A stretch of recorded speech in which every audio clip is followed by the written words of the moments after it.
Chapter 1. Pinning Down the Cold School Tyrant, Part 1, 8,000 Worlds of Quick Transmigration. Conquer the male supporting leads. As usual, Sophia Miller woke up in bed. A pastel pink hue filled her vision, from the wallpaper, stuffed animals, to the furniture.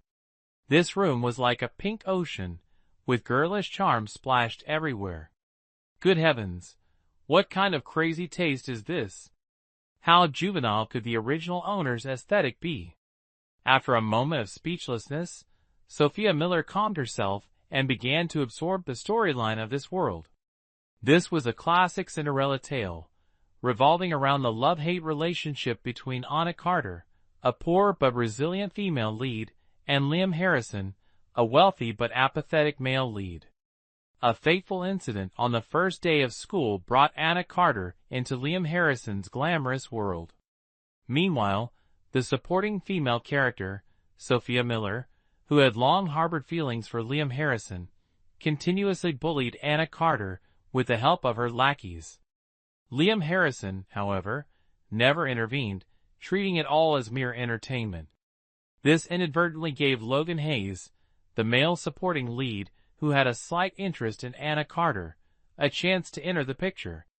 In stories like these, the supporting female character was always portrayed as a shallow, decorative figure, a stark contrast to the female lead, and quickly became a sacrificial pawn in the narrative. Thanks to the male lead's plot armor, Liam Harrison would employ classic romantic tactics like showing up at the right time, or offering a jacket, ultimately winning Anna Carter's heart. Thus, the male and female leads fell deeply in love, pushing Logan Hayes aside. However, he would occasionally pop back into the story to stir up trouble and create drama. The male and female leads, despite their socioeconomic gap, would endure countless trials, breakups, and reconciliations, dragging the readers through an emotional roller coaster before finally reaching a happy ending.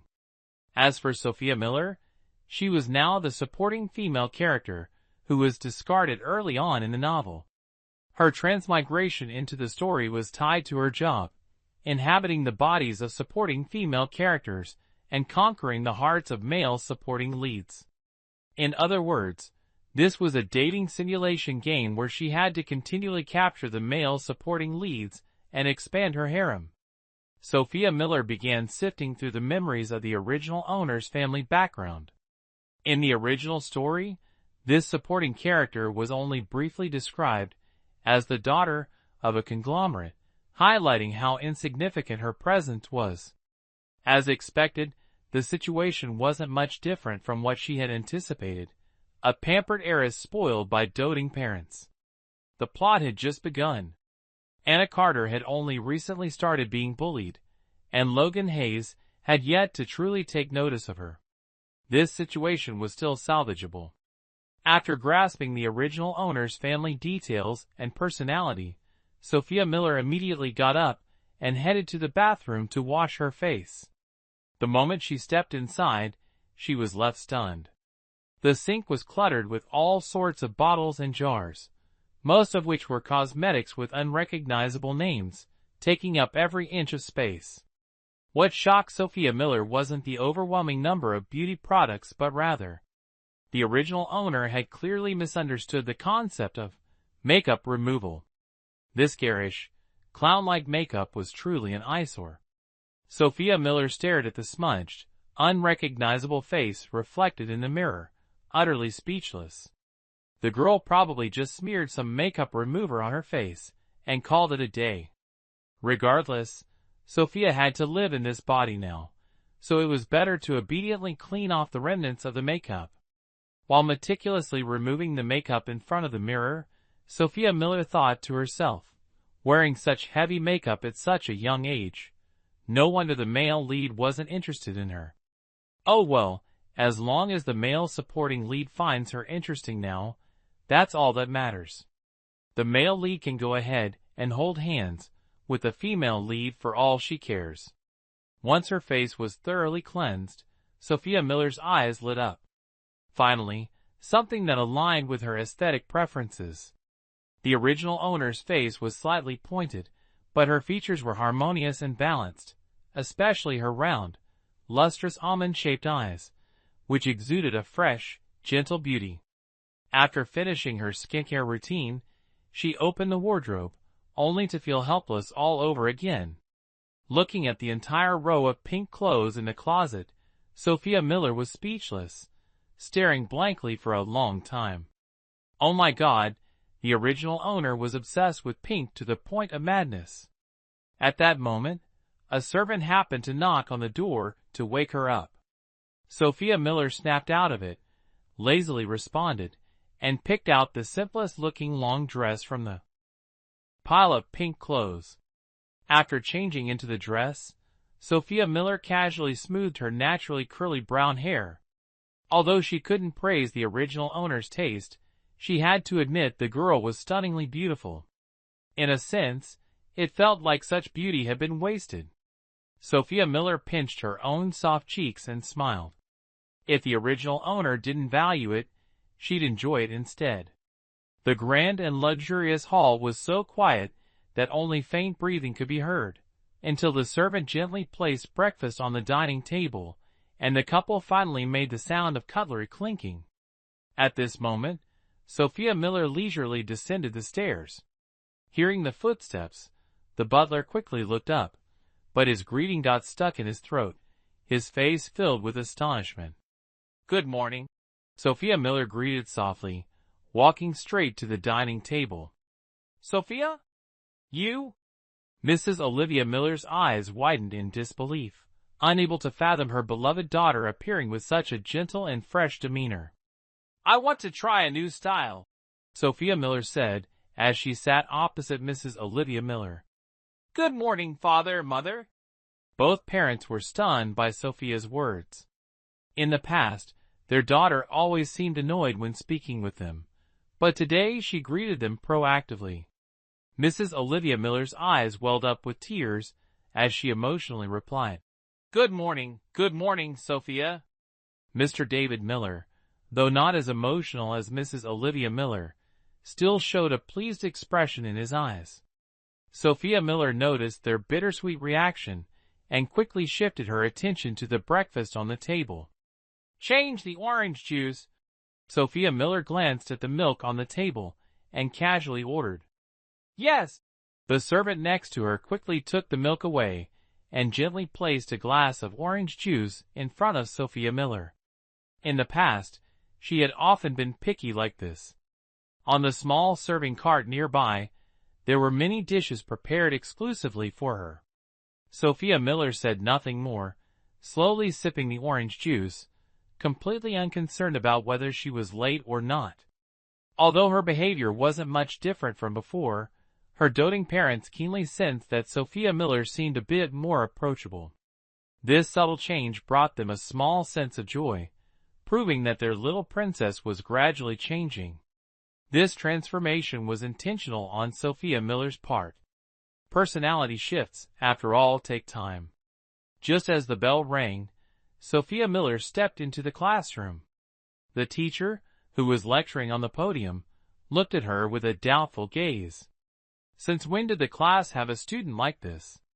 The students in the class had similar reactions, all showing suspicion and guessing if she was a new transfer student. "I am Sophia Miller," Sophia Miller said calmly, lightly tucking a strand of hair behind her ear. She successfully left the entire class, except herself, in astonishment. "Oh my gosh, is that really Sophia Miller? Did something happen to her? This is... Pinch me, I can't believe this is Sophia Miller. I must be dreaming. Ow, that hurts. So either I'm blind, or she just came back from Korea. Finally, she's ditched that ghostly makeup. My eyes are finally free. She's not wearing makeup. Oh my God! Unbelievable." Sophia Miller paid no attention to their chatter and calmly walked to her seat. The change has only just begun. Breaking free from her past, ditching the thick layers of makeup, and starting anew, haha. Chapter 2. Pinning the cold school tyrant to the ground, Part 2. As soon as class ended, Sophia Miller's desk was surrounded by a group of girls. "Sophia, what's going on with you? You used to never leave the classroom without meticulously applying makeup." "Yeah, Sophia without makeup actually looks." Sophia Miller gave a faint, indifferent smile at their sarcastic remarks. So, the ghostly thick makeup of the original character was their idea. "Just wanted to make a little change," Sophia Miller said impatiently, waving them off. "You're being too noisy. Stop crowding around me." The girls exchanged looks, a little surprised that Sophia Miller would shoo them away like that, but upon thinking she might be in a bad mood, they dispersed on their own. Sophia Miller twirled a pen in her hand, lowering her head, as she pondered how to approach the secondary male lead, Logan Hayes. In almost all these cliché scenarios, the devoted secondary male lead always had a forbidden zone. No one was allowed to enter. Sophia Miller's fingertips paused, and the corner of her lips curled up slightly. Even though she found this trope rather overdone, it was still a good breakthrough point. As soon as the lunchtime bell rang, a cheerful girl ran over to Sophia Miller's desk with a smile. "Sophia, come eat with me." Sophia Miller frowned coldly. "I'm eating alone." "Huh?" The girl froze, looking at Sophia Miller in disbelief. "Sophia, don't bother me," Sophia Miller snapped coldly, striding out of the classroom. Behind her, faint whispers from a group of girls could be heard. "Wow, so scary. What's with the attitude? So pathetic. Does she think everyone is dying to have lunch with her? Humph, if she weren't rich, who would even pay attention to someone with such a nasty personality?" Sophia Miller acted as if she hadn't heard a thing, her expression gradually softening. I should head to the store and grab some food to bring up to the rooftop for Logan Hayes." As she walked toward the store, Sophia Miller pondered how to steer clear of those girls. After all, she had led them in bullying the female lead earlier. Withdrawing now wouldn't be easy. But she really didn't want to get entangled with a female lead anymore.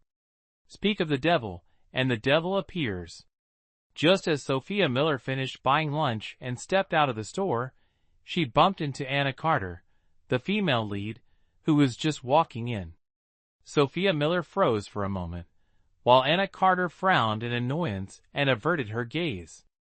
Sophia Miller let out a cold chuckle, her face expressionless as she walked straight past Anna Carter. Anna Carter, expecting some sarcastic remark or taunt, was momentarily stunned and glanced back at Sophia Miller's retreating figure with a trace of confusion. The heiress didn't do anything outrageous this time. Anna Carter sighed in relief. Whatever, avoiding another round of insults was a good thing anyway. Rooftop Sophia Miller pulled out a light pink cartoon-printed handkerchief and stared at the chibi Maruko-chan design for a moment before reluctantly using it to wipe the ground clean. The original owner's taste really was no better than that of a grade schooler. So childish. After tidying up, Sophia Miller sat down, opened the packaging, and leisurely ate her sandwich, occasionally sipping yogurt. On the breezy rooftop, she quietly enjoyed her lunch, feeling a sense of peace and relaxation. It wasn't until Sophia Miller finished eating that Logan Hayes still hadn't appeared. But then, Sophia Miller felt as if someone was drilling a hole into her back. "Logan Hayes, so you have a hobby of secretly watching people like this, huh?" Indeed, Logan Hayes hadn't shown up, but he had been quietly observing Sophia Miller from behind the entire time. Sophia Miller wasn't an ordinary person. She quickly sensed the intense gaze on her. However, with her excellent acting skills, she didn't let any strange expression slip. I'll just take my lunch break here," Sophia Miller muttered to herself. "Why haven't I noticed how beautiful the rooftop is before?" She smiled, stood up to throw away her trash, and her handkerchief as well. She deliberately walked very slowly, just to wait for Logan Hayes to appear. And, as expected, when she returned to her spot after throwing the trash, There was now someone else there. A tall, fair-skinned man with a cold expression. Sophia Miller glanced at him, slightly surprised, but said nothing. She quietly squatted down to the spot she had just cleaned earlier. Logan Hayes stared at her silently. Initially, he had planned to tell her to leave if she spoke first. But why wasn't she saying anything? On the surface, Logan Hayes seemed calm and indifferent, but in reality, he was terrible at socializing. Yes, he was the kind of person who would never say a word unless you spoke to him first. However, his inner self was the complete opposite of his exterior. He was likely the quintessential cold on the outside, warm on the inside type. In fact, he was just a classic tsundere. Sophia Miller knew very well that Logan Hayes would never initiate a conversation with a stranger. So, let's see who gives in first. Come on, try and make me leave if you dare. Anna Carter had gotten lost and met him on the first day of school. Thanks to her protagonist aura, she successfully struck up a conversation with Logan Hayes, and the two gradually became acquainted. However, Sophia Miller hadn't arrived in time before the story began. She couldn't stop their initial interaction, but moving forward, she was determined to sever any connection between them. Logan Hayes noticed Sophia Miller acting as if she didn't see him, leaning against the wall as if she was about to nap. He thought to himself, "Does she not see me standing right here?" Sophia Miller closed her eyes for a moment, then suddenly opened them, looking toward Logan Hayes. "Hey, are you taking your lunch break here too?"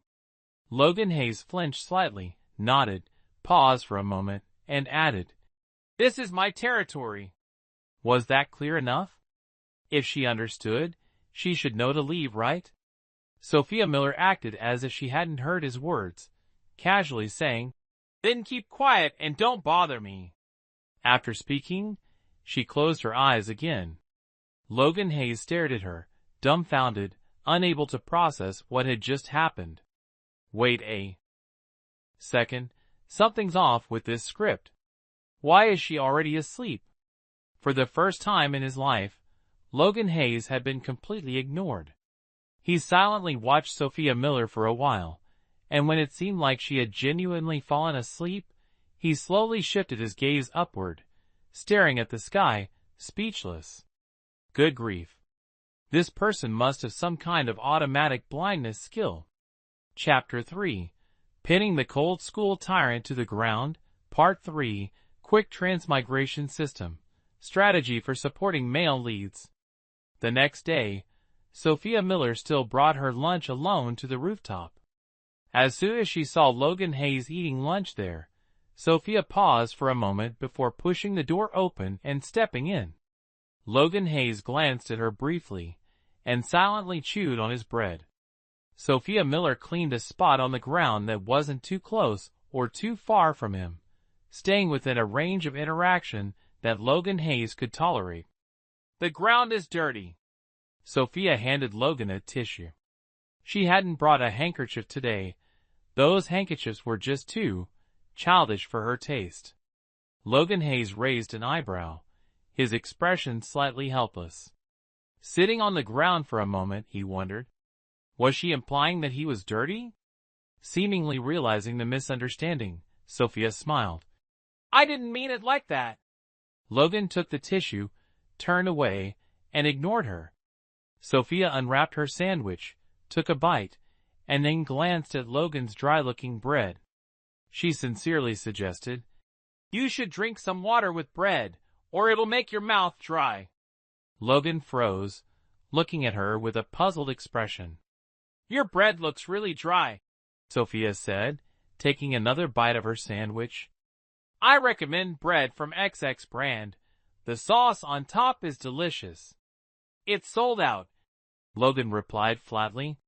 "That brand is really popular," Sophia commented, eating a few more bites. "There's also a square-shaped cake that tastes like salted egg sponge cake. It's really good too." "The one from Shop X?" Logan asked, glancing at her. "Yeah," Sophia nodded. I ate there yesterday. It's pretty tasty. Logan nodded in acknowledgement. Here, this is for you.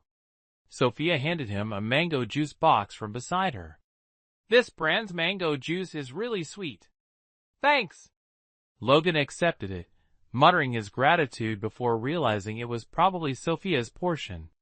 He pressed his lips together and hesitated before asking, What about you? I'll drink this. Sophia pulled a yogurt drink from her bag. Okay. Logan quietly drank the mango juice, saying nothing more. The words he had initially prepared to shoo her away when she came to the rooftop were now stuck in his throat. After all, one who eats others' food can't speak ill of them. Logan silently scolded himself for being silenced by a mere box of mango juice. Seriously, what a mess. Sophia happily enjoyed her lunch. She could somewhat guess Logan's thoughts, but since she had already bribed him, she figured he wouldn't kick her out so easily. Sure enough, even after they both finished eating, Logan didn't mention anything about making her leave. Such a good opportunity. How could she not take advantage of it to win him over? Sophia used the excuse, going straight to sleep after eating is no different from being a pig, to strike up a conversation with Logan. For the most part, Sophia happily chattered away, while Logan only responded with a few words here and there. Sophia Miller talked for a long time, feeling a bit tired, and unknowingly fell asleep. Logan Hayes waited for a while, not hearing Sophia finish her sentence, and looked over with some doubt. He saw her leaning against the wall, her head tilted to one side, eyes closed, sound asleep. Unlike yesterday, when they were sitting quite far apart, now he only needed to reach out his hand to touch her. It was the first time Logan Hayes looked closely at a sleeping girl's face, and he couldn't help but glance a few more times. She does look rather pleasing to the eye. The corners of Logan Hayes' lips curled up slightly before he averted his gaze. Rumor had it that the Miller family had a spoiled, haughty young lady, right? TSK. This Sophia Miller sure knows how to hide her true colors. Outwardly, Logan Hayes appeared indifferent, but inwardly, he harbored the worst suspicions about Sophia Miller's intentions. Was she after his money, or perhaps his face? Chapter 4. Pinning the cold school tyrant to the ground, Part 4. Since Sophia Miller persistently went to the rooftop every day, she and Logan Hayes finally started talking. Although Logan Hayes remained as aloof as ever, at least he spoke more than he did when they first met. This peaceful life didn't last long before the storyline began to stir up trouble again. Today, the school bell rang on time, signaling the end of classes. Sophia Miller had just stepped out of her classroom when she stopped in the hallway, turning her head suspiciously to look at the group behind her. What's the matter? Sophia Miller asked calmly, her gaze directed at them. Many curious onlookers in the hallway glanced their way, but quickly averted their eyes after receiving menacing glares from the group. Once the hallway was empty except for the group and Sophia Miller, the leader spoke slowly. Sister Sophia, you've been avoiding us a lot lately. I've been busy. Sophia Miller raised an eyebrow.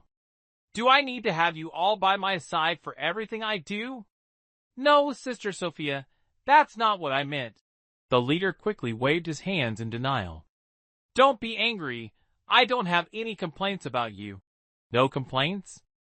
Then could you at least hide that disdainful look in your eyes? Sophia Miller smirked faintly, her expression unreadable.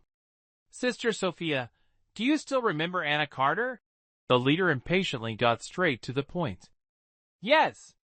Sophia Miller nodded, though inwardly puzzled. This part didn't seem to exist in the original storyline. Tomorrow, Anna Carter's class has a new swimming lesson, and our class also has swimming lessons. The leader grinned. So we'd like to ask Sister Sophia to adjust the schedule a bit, Sophia Miller nodded, but felt increasingly suspicious. This scene definitely wasn't in the original storyline, was it?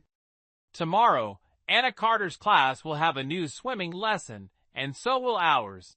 The leader of the side characters smiled and said, So, we'd like to trouble Sister Sophia to arrange for our classes to overlap. Sophia Miller immediately understood. They wanted her to use her connections to ensure her swimming class coincided with Anna Carter's, so they could set her up. Oh, now that she thought about it, this plotline did feel somewhat familiar. It seems this is also an extremely important turning point in the original storyline. Sophia Miller nodded, agreeing to help. The group of supporting female characters immediately burst into laughter, appearing joyful and harmonious, creating an illusion of deep camaraderie like an endless ocean. Clearly, these high school girls, full of youthful energy, insist on scheming against each other like queens in a forbidden palace. Thus, Sophia Miller truly felt powerless against this style of school life. Compared to outsmarting these girls, tomorrow's events were far more significant. Tomorrow's swimming class marked a pivotal moment in the original plot. In the original storyline, the supporting female character, along with her lackeys, accidentally pushed the female lead into the pool. However, in her panic, the female lead also dragged her down into the water. The male lead, for some reason, happened to stumble upon the pool during gym class. Seeing the female lead fall into the water, he immediately jumped in to save her. Most importantly, the supporting female character couldn't swim at all, while the female lead was an excellent swimmer. This led the supporting character to become furious, investigate the female lead's family background, and smear her reputation. Heartbroken, the female lead ran to the rooftop, screaming and silently shedding tears. Yes, the supporting female character unintentionally helped the female lead get closer to the male supporting character.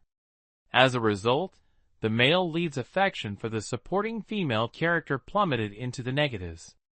Meanwhile, the female lead, thanks to an enlightening moment with the male supporting character, where the female lead's halo temporarily suppressed the male supporting character's Sundra personality, replacing it with a caring older brother trait, awakened her cunning side, and completely turned the tables on the supporting female character.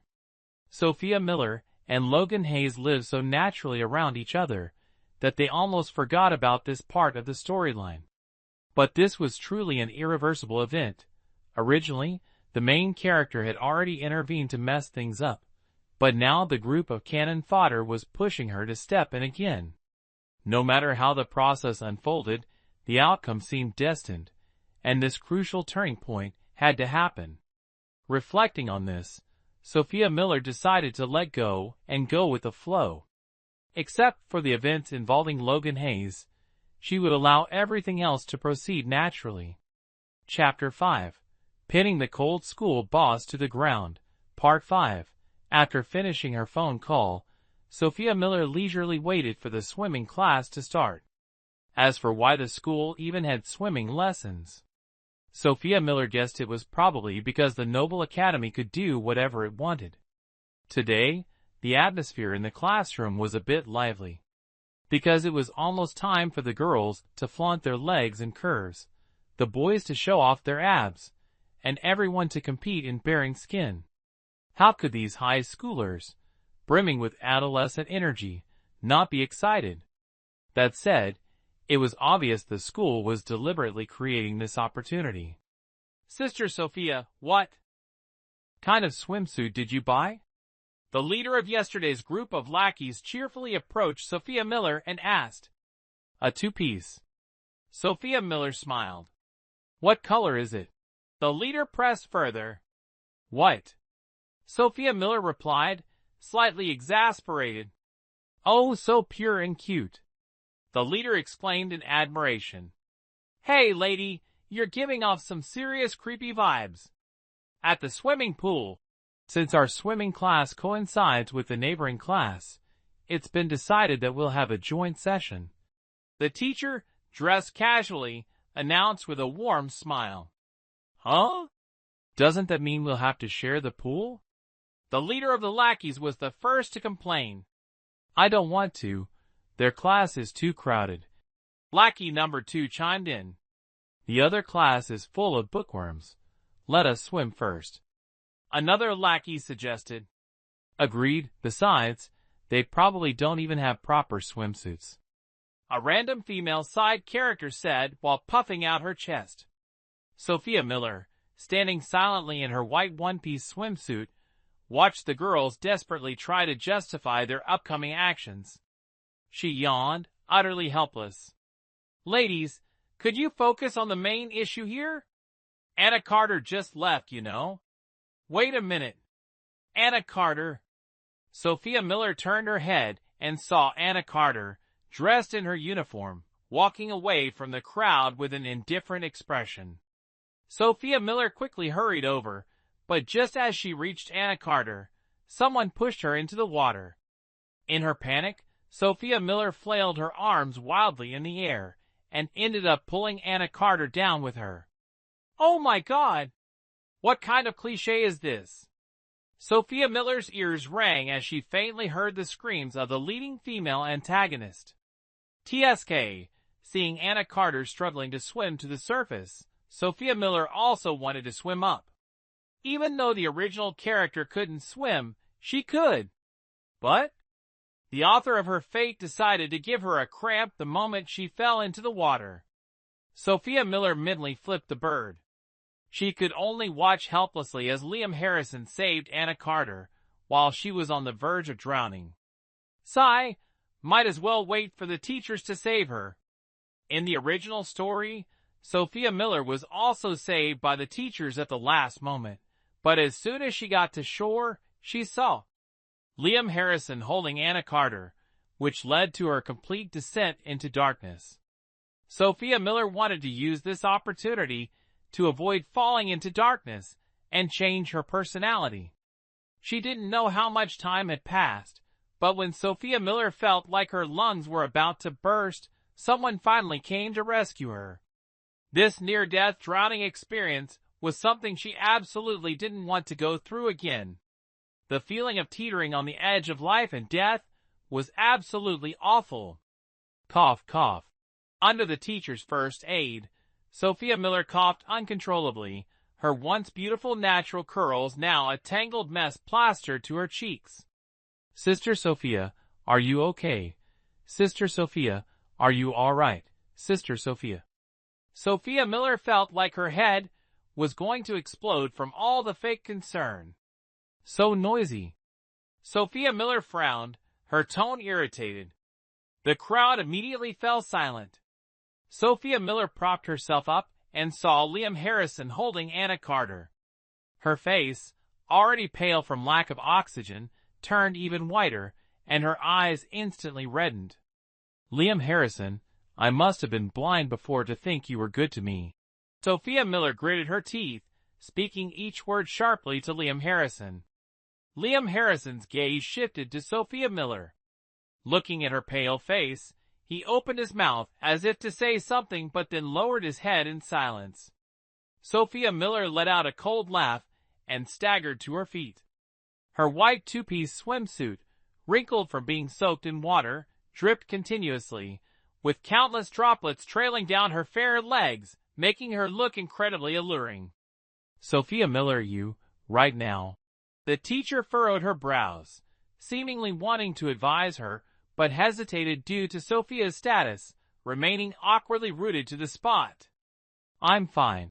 Sophia Miller replied indifferently and walked straight toward the exit. In this sweltering summer heat, she wasn't so fragile as to catch a cold. Everyone stared blankly at Sophia Miller's retreating figure. Quite a few male students sighed regretfully. The long road ahead may never lead to such a fragrant flower again. Once outside the pool, Sophia Miller realized just how much attention she was drawing. She coldly swept her gaze over the curious stares of the students. Predictably, they were all intimidated by her sharp eyes. Her authority was no joke. Sophia Miller entered the private lounge that the school had specially prepared for her. Inside, there was a bed, wardrobe, and bathroom, resembling a mini apartment. This was her first time visiting this lounge, and she silently praised the authors. Setup. Being treated this way was truly delightful.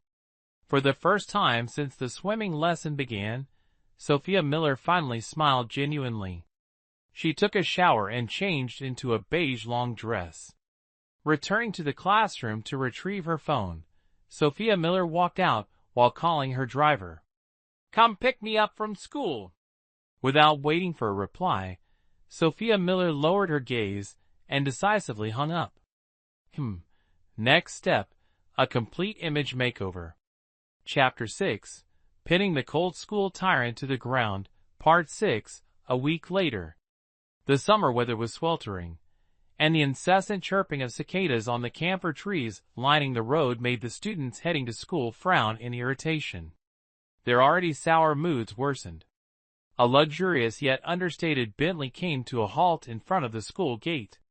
A few curious students glanced at it before continuing on their way inside.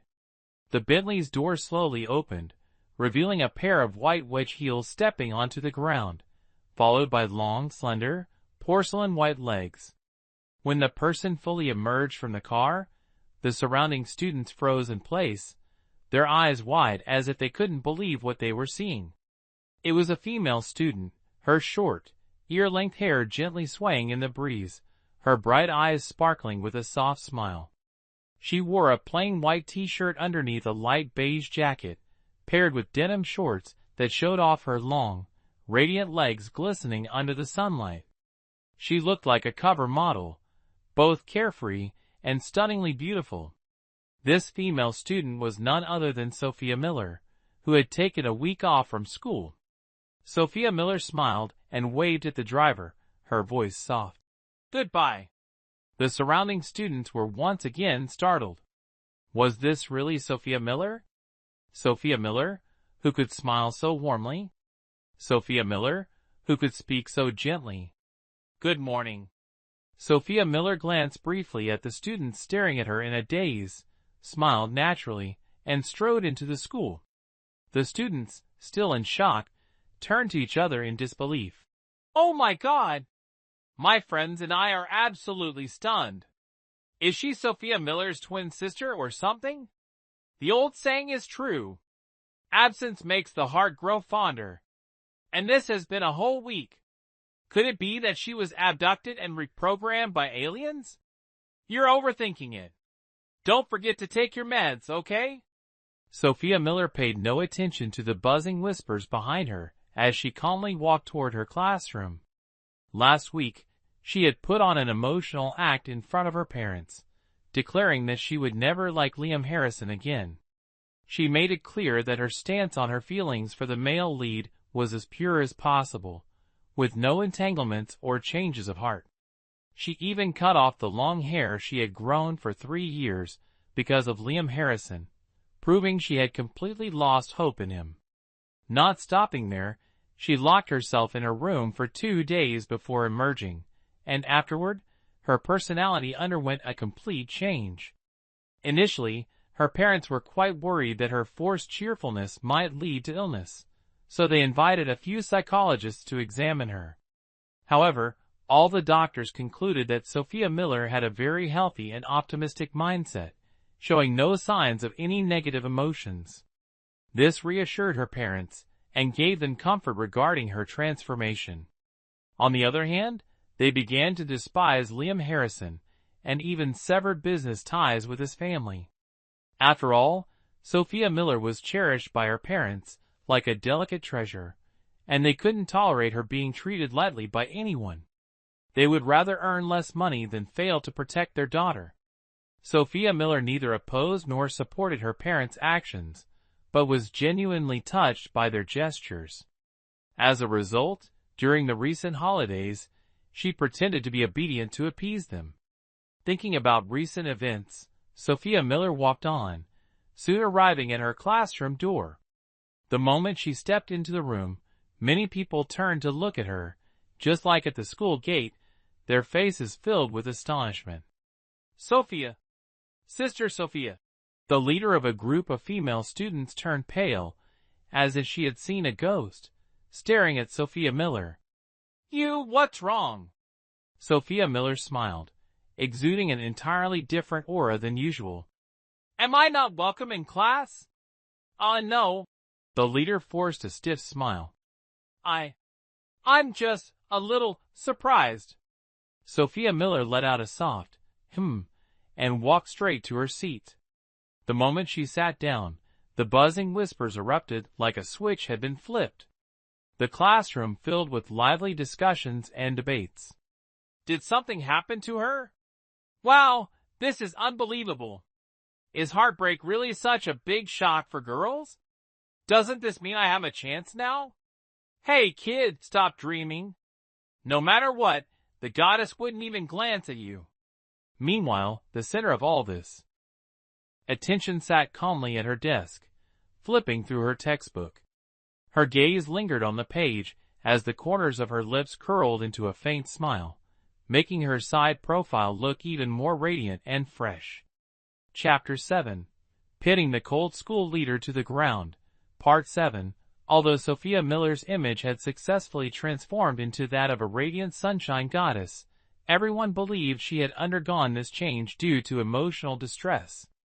In such cases, her mood was bound to be unstable, making it easy for her to flip her demeanor. Sophia Miller used her actions to prove to everyone that she simply wanted to be a quiet and serene young lady. All morning, she sat silently at her desk, flipping through her books without uttering a single word. Thus, when the lunch break bell rang, many people actively approached her, trying to strike up a conversation and get closer. They discovered that although she wasn't overly enthusiastic, her demeanor was much better than the arrogant attitude she had before. Those who had only maintained a fake friendship with Sophia Miller smiled even more insincerely than usual. Hey Sophia, want to head to the cafeteria for lunch together? No need. Sophia Miller smiled faintly and pulled out her lunchbox from her desk. Huh? Sophia, you brought your own lunch? Wow, Sophia, you're so thoughtful. Hearing these insincere compliments, Sophia Miller stood up, signaling that she was heading off to eat. Sophia, where do you usually have lunch? Yeah, can we go with you? Sophia Miller slowly smiled. The rooftop. The group, who had been noisily insisting on joining her, suddenly fell silent, each staring at her in astonishment. All right, I'm off. Sophia Miller carried her lunchbox and walked away at a leisurely pace. The group behind her wanted to remind her that the rooftop was a restricted area but hesitated, fearing they would upset Sophia Miller. Torn with mixed emotions, they could only mutter a weak farewell. The rooftop. Sophia Miller hadn't been to the rooftop in a week. When she returned and saw the boy munching on bread there, her heart unexpectedly felt calm. Logan Hayes heard the sound of footsteps and glanced toward the door. When he saw Sophia Miller, he froze and blurted out, "Who are you?" Sophia Miller halted. It was rare for him to initiate conversation, even if the content wasn't exactly pleasant. Sophia Miller. She casually walked over, wiped a spot clean with a tissue, and sat down. Cutting my hair makes me unrecognizable now, huh? Her tone carried a hint of teasing that had never been there before. Is the rumor true? Logan Hayes looked at her, his usually indifferent expression now tinged with a rare trace of doubt. If you're talking about Liam Harrison breaking my heart, Sophia Miller replied nonchalantly, as if it were someone else's story. Then yes, it's true. Logan Hayes pressed his lips together, saying nothing. But a week is enough for me to move on. After all, she never had any real feelings for Liam Harrison. You've changed a lot, Logan Hayes said, lowering his head to take a bite of a sandwich. Yeah, staying the same forever wouldn't do me any good. I've thought it through. Sophia Miller smiled lightly, a sense of relief in her expression. Logan Hayes maintained his usual aloof demeanor, but deep down, he thought she was just putting on a brave face, pretending to be strong. Continuing this topic was clearly not a wise choice, so Logan Hayes decided to steer the conversation elsewhere. For the first time, he considered someone else's feelings, though he himself didn't realize this peculiar concern. As Logan Hayes was pondering how to start a new topic, Sophia Miller opened her lunchbox.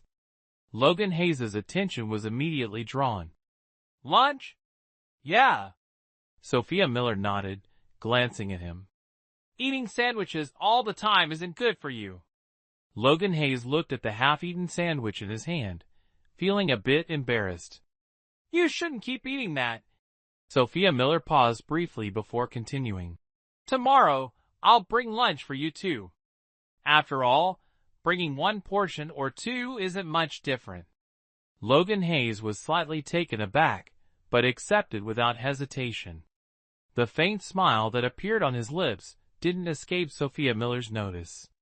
Sophia Miller happily ate her lunch, occasionally chatting with Logan Hayes.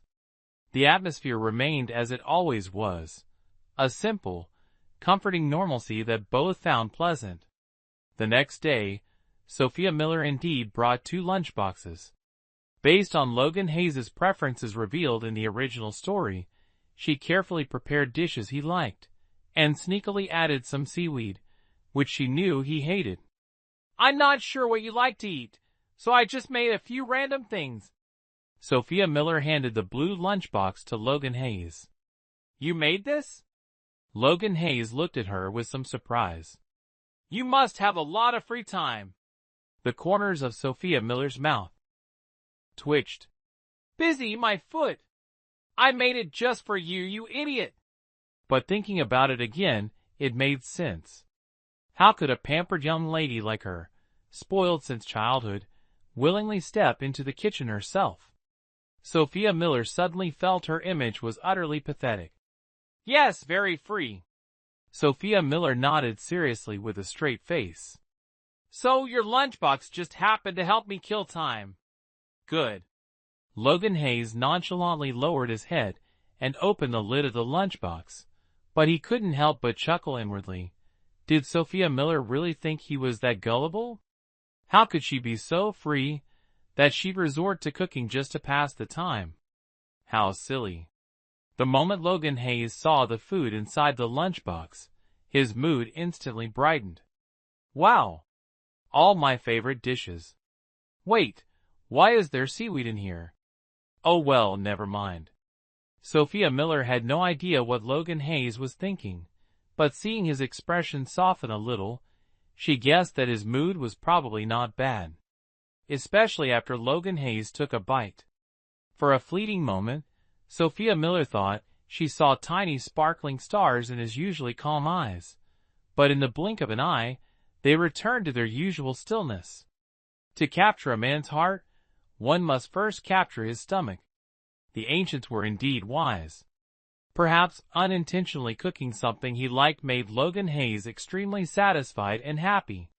He even took the initiative to strike up a conversation with Sophia Miller. "I don't like seaweed." "No, actually, I absolutely hate it." Although it was just small talk about food, compared to his previous silence, it was definitely a significant leap forward. "I, on the other hand, really like seaweed, so—" Sophia Miller scratched her head, looking a bit embarrassed. "It's fine." Logan Hayes noticed that most of Sophia Miller's lunchbox consisted of seaweed, so he picked up the seaweed from his own box and placed it in hers. "If you like it, you can have all of mine." Sophia Miller was momentarily stunned. Logan Hayes transferred all the seaweed from his box to hers, but when he noticed she wasn't saying anything, he looked up in slight confusion.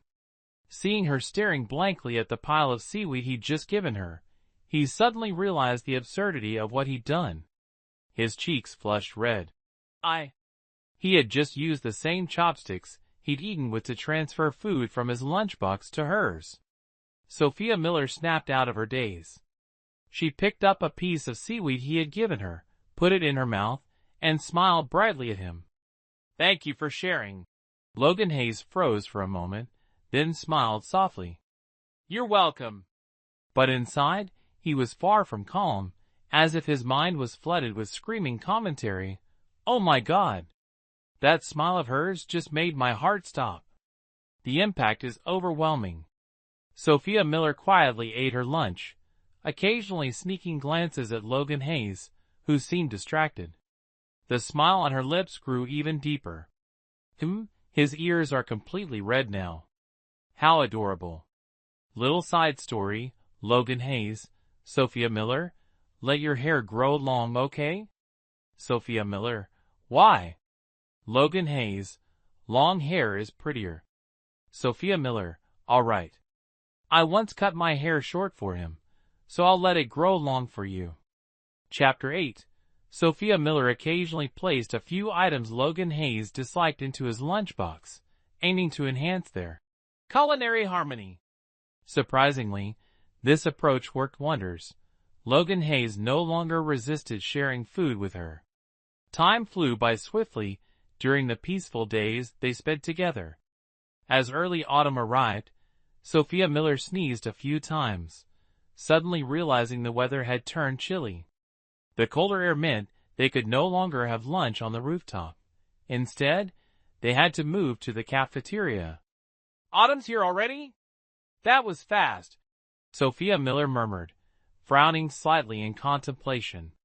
Hearing her sneeze, Logan Hayes also noticed the drop in temperature. He glanced at her thin outfit and, without hesitation, took off his jacket and handed it to her. If you're cold, wear this. Thanks. Sophia Miller accepted the jacket without hesitation. After all, she was feeling the chill. Watching her put on his jacket, Logan Hayes felt a warm sense of contentment rise within him. Sophia Miller glanced at Logan, now left in just his shirt, then looked down at the jacket she was wearing. She gestured for him to come closer. Logan Hayes, come here. Logan, puzzled, approached her. Over time, the distance he could tolerate between himself and others had gradually shrunk. From initially maintaining at arm's length, he now stood just a head's breadth away. Yet, for Logan, physical contact still felt like an intimate boundary he wasn't ready to cross. But Sophia Miller had every intention of crossing that boundary. She grabbed Logan's hand, and when she felt his stiffness under her touch, she decisively stuffed his hand into the pocket of the jacket she was wearing.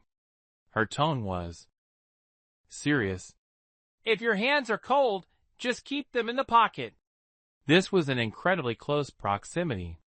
Sophia could smell the faint scent of soap from Logan's clothes, while Logan could catch the gentle fragrance of her shampoo. Only a fist's width separated them. To be precise, Sophia wasn't just crossing the boundary. She was forcefully narrowing the gap between them. Logan Hayes was stunned by Sophia's unexpected move. Before he could react, Sophia closed her eyes and said, "Don't bother me." Logan stared at her peaceful, sleeping face, feeling both helpless and flustered. He couldn't stop thinking about what had just happened. Though Sophia seemed to act nonchalantly, it mattered a lot to him. More importantly, she had touched the hand of someone from the opposite sex. How could this girl's nerves be so strong that she could fall asleep so easily after doing something like that? Logan Hayes, the young student, found himself tangled up and rolling within the depths of his own inner world. So much so that he failed to notice Sophia Miller right beside him, completely unguarded. Such a perfect opportunity, and yet doing nothing would be such a waste. Kid, you've got a serious case of brain fog. You need treatment, or you'll be single for life.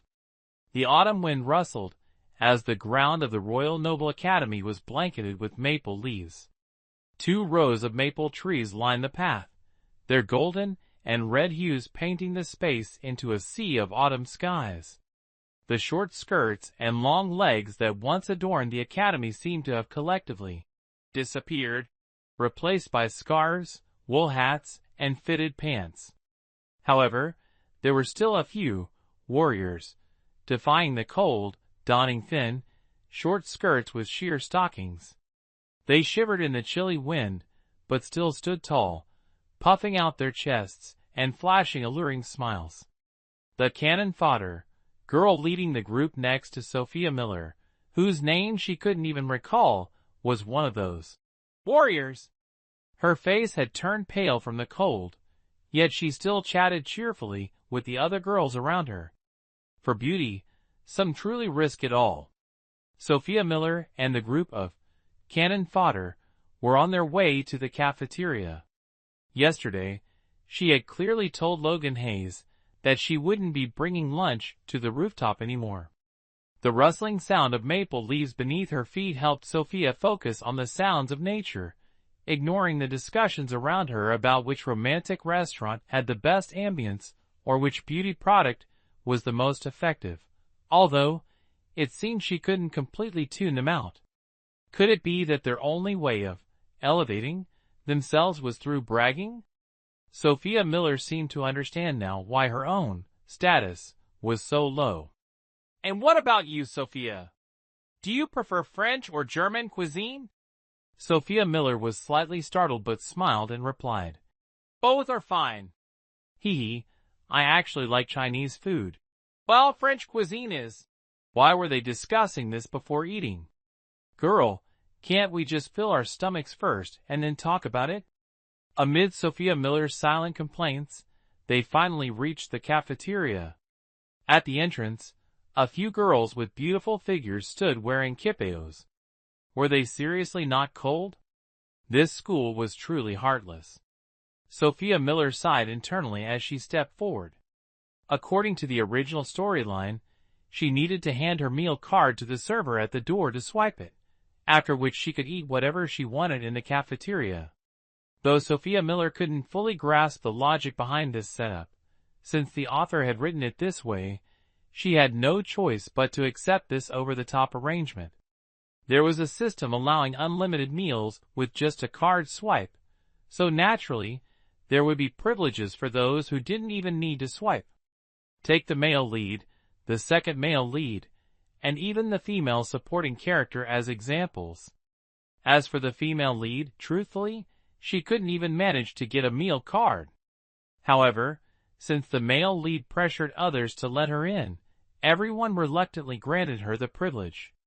The female lead, of course, acted all reluctant on the surface, but her mouth was already wide open, ready to eat.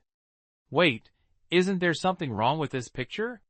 Sophia Miller pushed aside her chaotic thoughts, smiled, and confidently entered the cafeteria, swiping her card with her face like a true VIP. But then, when Sophia Miller swiped her card, there was a bit of an issue.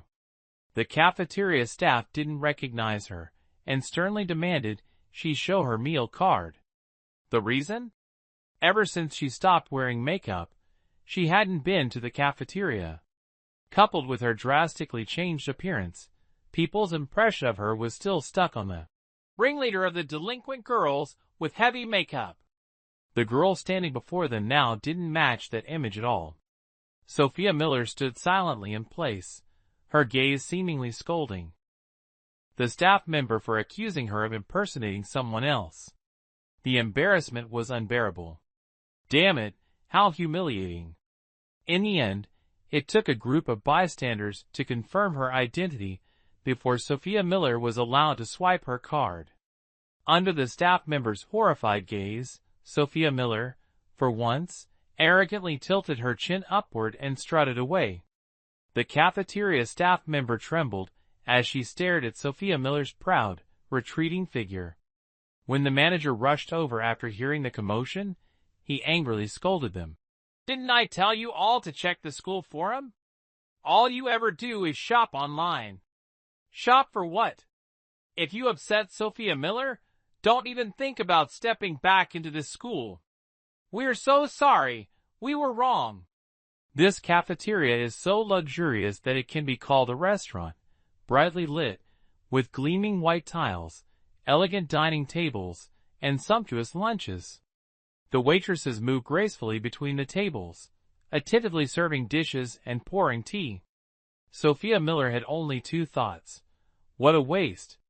Skipping such a delicious meal at this restaurant, just to munch on stale bread for so long. What a huge loss. She couldn't understand why Logan Hayes would abandon such a feast to run up to the rooftop and stare at the sky at a melancholic 45-degree angle. Could his brooding aura possibly fill his stomach? While silently complaining to herself, Sophia caught sight of Logan Hayes, the man she'd labeled as skipping meals for the sake of being gloomy, looking at her with eyes so deep they seemed to pierce through her thoughts. Sophia felt slightly awkward and forced a sheepish smile at him. "Sophia, should we sit over there?" The ringleader of the group of human shields cheerfully turned back to her, pointing to a spot by the window. "I'm not sitting with you guys." Sophia waved them off and walked toward Logan Hayes. Being with Logan Hayes was far more comfortable than being around those human shields.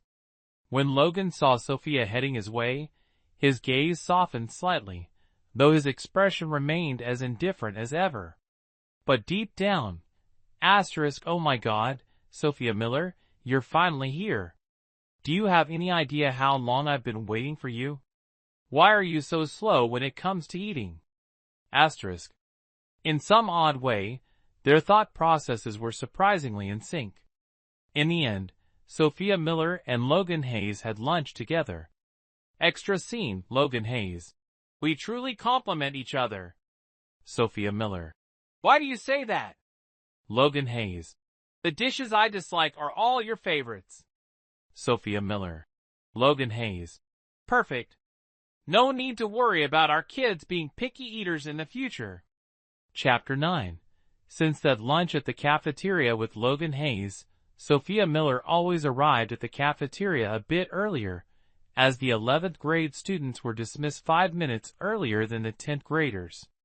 Meanwhile, Logan Hayes, the cold on the outside, warm on the inside guy, deliberately lingered for 5 minutes before heading to the cafeteria.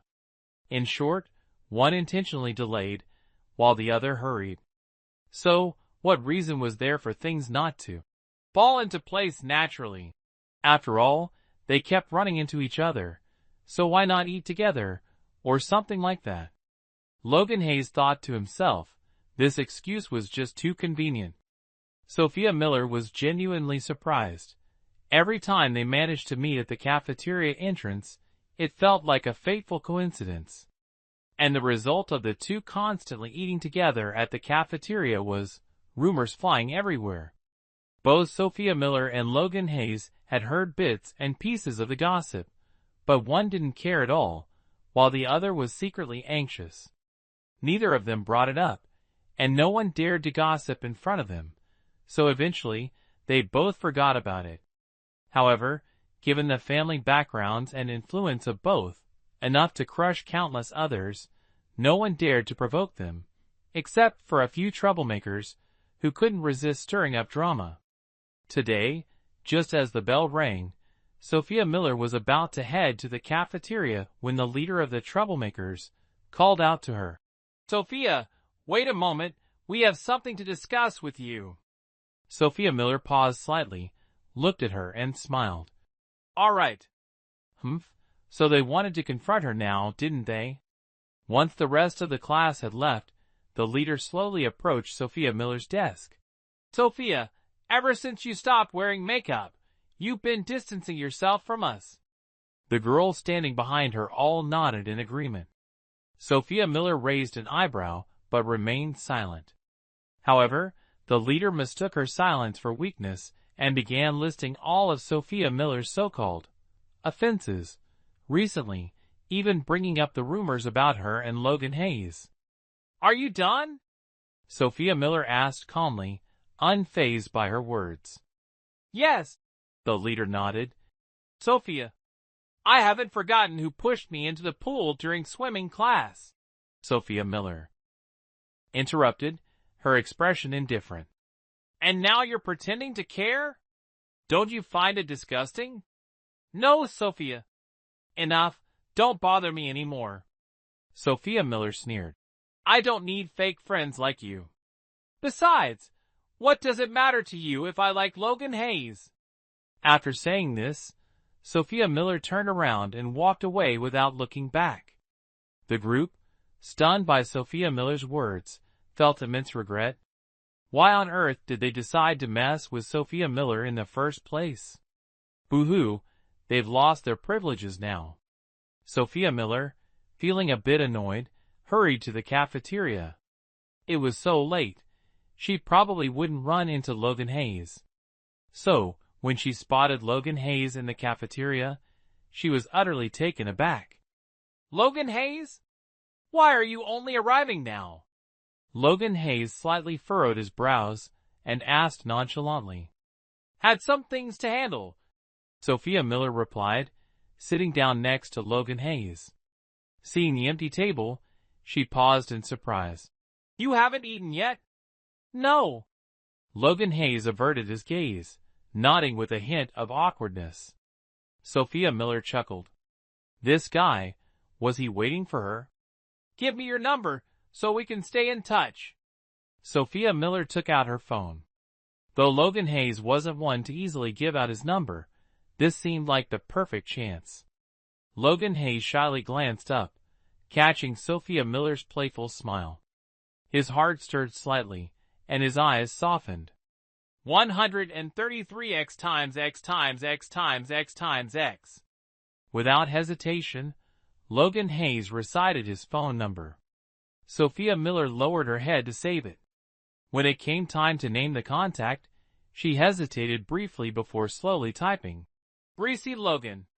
Let me give you a call so you can save my number too."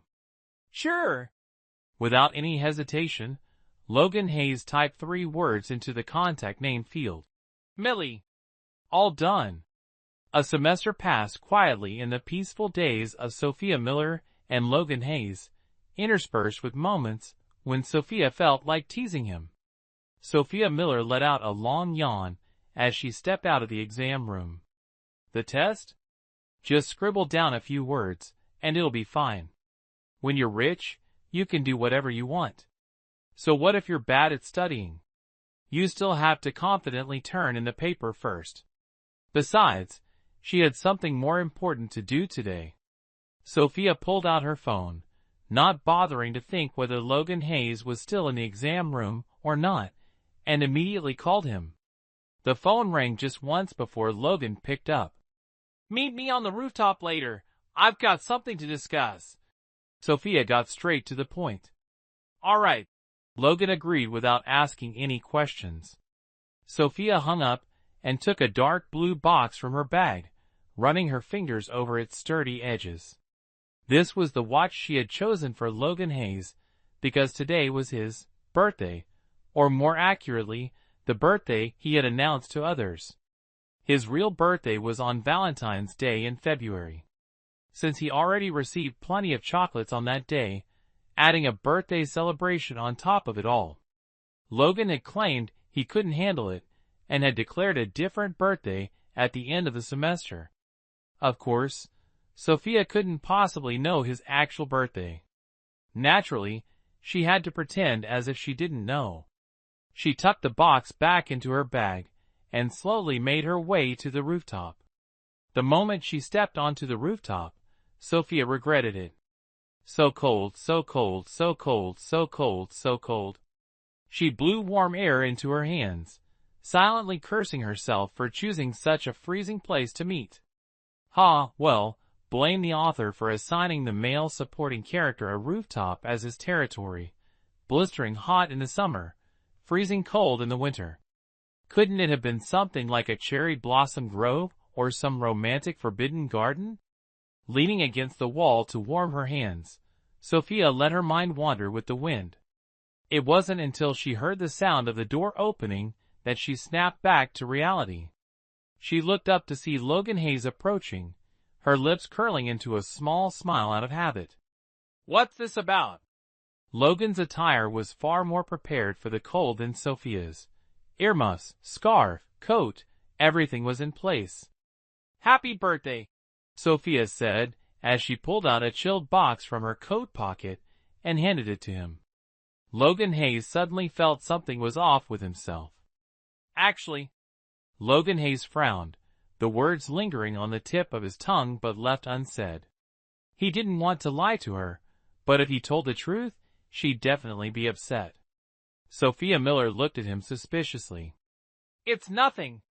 Logan Hayes decided it was better not to say anything, obediently accepting the gift. He opened the box, stared at the watch inside, and remained silent. What were you about to say?" Sophia Miller didn't give Logan Hayes a chance to escape and pressed him for an answer. "Actually, the watch you chose, I already have it." Logan Hayes quietly averted his gaze. "I've never seen you wear a watch before." Sophia Miller took the watch out of the box. "So you like wearing it in secret, huh?" Logan Hayes felt so embarrassed he wanted to disappear. It wasn't until he felt the soft touch and the cold metal against his wrist that he snapped back to reality. Logan Hayes stared blankly as Sophia Miller's fingers glided over his wrist, feeling as though his wrist was on fire. After fastening the watch on his wrist, Sophia Miller even stroked his hand and complimented, "You've got such beautiful hands." Logan Hayes' face turned bright red. The culprit withdrew her hand and asked curiously, "What's wrong with you?" "Nothing." Logan Hayes pressed his hand against his cheek, trying to use its coolness to calm the heat on his face. Through the gaps between his fingers, Logan Hayes caught a glimpse of the smile on Sophia Miller's lips. His heart suddenly felt chaotic, and he wanted to say something to divert her attention. But the words that escaped his lips were exactly what he had been silently chanting in his mind. "Actually, today isn't my birthday." Logan Hayes thought he must have been blown senseless by the wind to have blurted that out. Sophia Miller froze for a moment. Then, "When is your birthday?" Afraid Sophia Miller would get mad, Logan Hayes hesitated for a moment before answering. "February 14th. Sophia Miller chuckled softly. "No wonder you lied to me." "You're not angry?" Logan Hayes asked cautiously. "A little upset at first, but once I found out your real birthday, I wasn't mad anymore. In fact, I felt happy." Logan Hayes looked at her in surprise. "Why happy?" "Because I suppose you don't easily tell others your birthday, do you?" "No. Then doesn't that mean I hold a small place in your heart?" Logan Hayes felt the warmth that had just subsided on his face flare up again. Sophia Miller smiled, her eyes curving. "Logan Hayes, put your hand down." Logan hesitated for a moment before lowering his hand, though his expression still showed a hint of awkwardness. Sophia Miller stepped closer, placed her hands on Logan Hayes' shoulders, and under his astonished gaze, she quickly kissed him on the lips before running off, leaving only her hurried silhouette in Logan's sight. Logan stood frozen in place. Calling it a kiss didn't feel quite right, it was more like a bump. Sophia Miller's clumsy action made him laugh. He raised his hand to touch the corner of his lips where she had just bumped him. Amusement filled his eyes, like rising ocean waves. The corner of his lips stung slightly, yet there was a lingering warmth. In this cold winter, the heat from his fingertips spread to his palms, then gradually warmed his entire body, until even his chest felt as if a fire was burning. "Ah, this winter feels unusually warm." Mini Extra Story Part 3, Logan Hayes. Sophia Miller. Sophia Miller, Logan Hayes. This is the 5th birthday we've celebrated together, isn't it? Sophia Miller, yup, and I've got a birthday present for you this year too. Logan Hayes, why is it another watch? 5 years, 5 watches. Sophia Miller, what should I do to save my girlfriend's lack of creativity when it comes to birthday presents? Young man, who knows? Maybe if you collect 7 watches, you'll unlock something special. Chapter 10. For students, nothing is more enjoyable than a school break.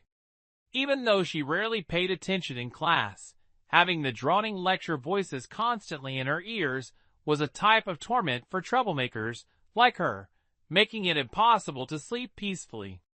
So, after a week of vacation, Sophia Miller spent her days sleeping at home, not stepping outside once. This worried her parents, who feared their daughter might fall ill from staying cooped up indoors, so they seized every opportunity to urge her to go out for a walk. Parents are so contradictory. When you go out to have fun, they restrict you. When you stay home, they push you to go out. Sophia Miller scratched her messy curly hair, let out a big yawn, and nodded at her mother, who was standing by her bed. "I'll go out for a bit." Her mother's eyes lit up. Sophia Miller yawned again.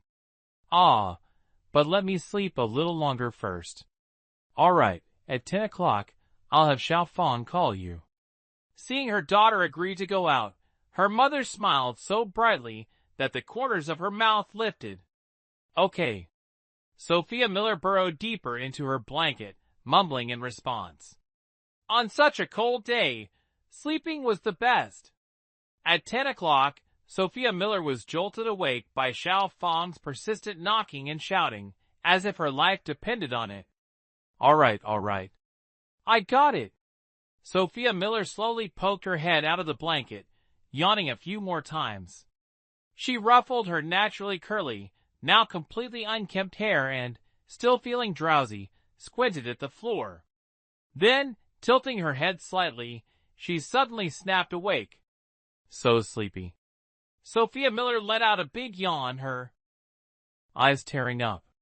After dawdling for quite a while, she finally washed her face, brushed her hair, and sluggishly made her way downstairs. Throughout the past week of vacation, she hadn't bothered to actively reach out to Logan Hayes. Occasionally, they exchanged a few messages, but whenever she felt sleepy, she'd just fall asleep without a care for whether Logan Hayes was left hanging. She didn't mention their kiss during the final exam period either, acting as if nothing had happened, as if they were just ordinary friends. Logan Hayes was utterly driven mad by Sophia Miller's nonchalant attitude, spending several moments rolling around on his bed like a lunatic, clutching his phone and screaming internally. Of course, Sophia Miller wasn't fully aware of Logan Hayes' condition, but she could guess that the usually reserved guy was probably quite frustrated. Thinking about this, Sophia Miller couldn't help but laugh, feeling as though the winter chill had eased just a bit. After buying some yarn and knitting needles at the mall, Sophia Miller leisurely strolled through the streets with her shopping bags. Whenever she saw something delicious, she'd immediately buy a portion to eat as she walked, completely at ease.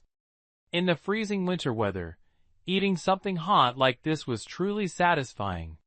If she weren't out in public, Sophia Miller might have just abandoned all pretense and clutched her chest in delight, watering and snacking as she went. It wasn't until she checked her phone that she realized it was getting late. She quickly called the driver to pick her up. She had just hung up the phone and was about to put it in her pocket when a shadow suddenly closed in. Sophia Miller jumped in surprise. Her first thought was, could it be that those troublemakers had sent someone to deal with her again? The figure raised his hand, and Sophia instinctively kicked out. To her shock, he reacted incredibly fast, dodging her kick in an instant and snatching the phone from her hand before vanishing without a trace. Sophia stood silently, watching the thief's lightning-fast retreat, and thought to herself, with speed like that, why resort to stealing?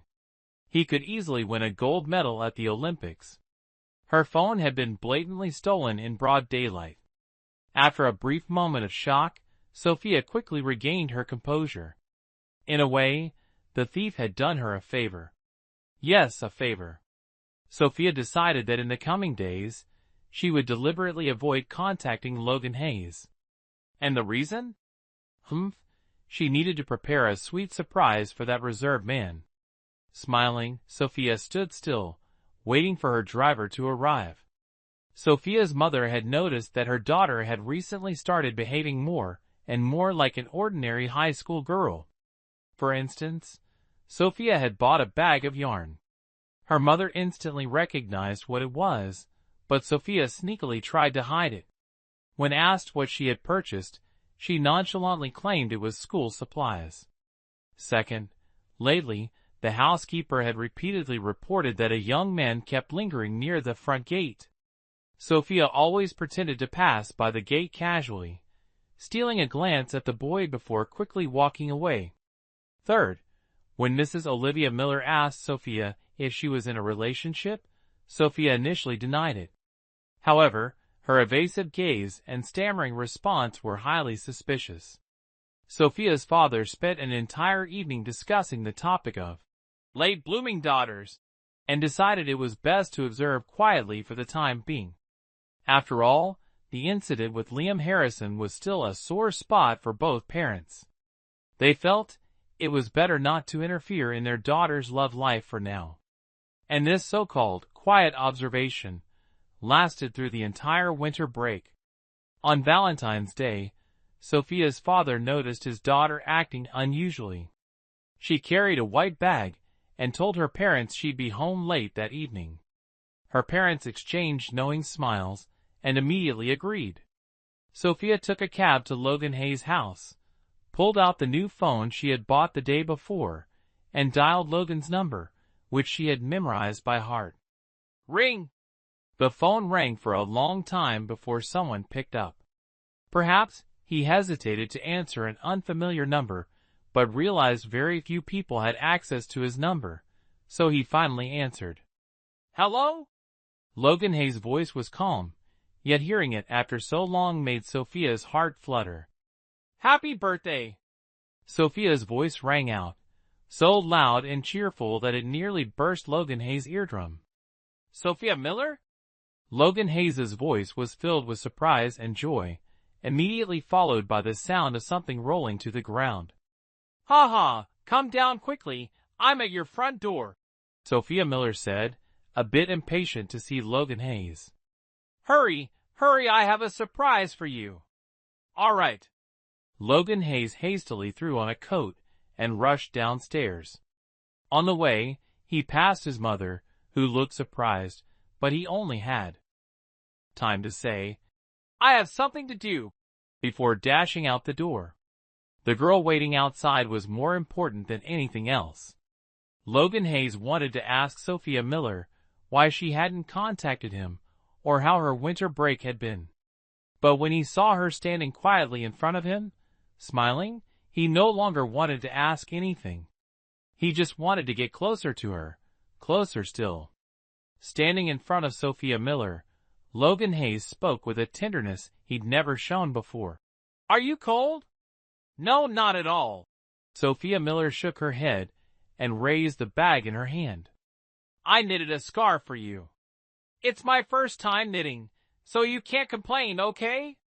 I won't complain, absolutely not, Logan Hayes said, feeling deeply moved. How could he possibly complain?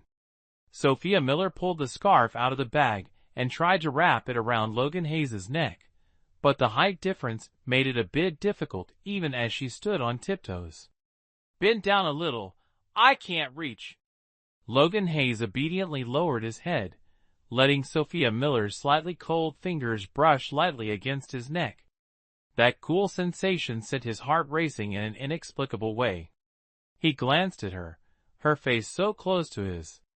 Her cheeks were flushed pink from the cold wind, her long lashes fluttering like tiny fans. And her lips, lightly pressed together, looked like sweet fruit jelly, tempting and inviting, stirring a deep desire within him. A voice inside urged him to act on instinct. This time, Logan Hayes decided to listen to it. As Sophia Miller finished wrapping the scarf and was about to step back, Logan Hayes quickly grabbed her hand, pulling her into his arms. Under her astonished gaze, he placed a hand on the back of her neck and leaned down, softly pressing his lips to hers. Sophia Miller froze for a moment, then closed her eyes, wrapping her arms around Logan Hayes, accepting his tender yet passionate kiss. It wasn't until they were both slightly out of breath that Logan Hayes finally pulled back, though he still held her hand tightly, his other hand lightly resting on the back of her neck. Their faces flushed red.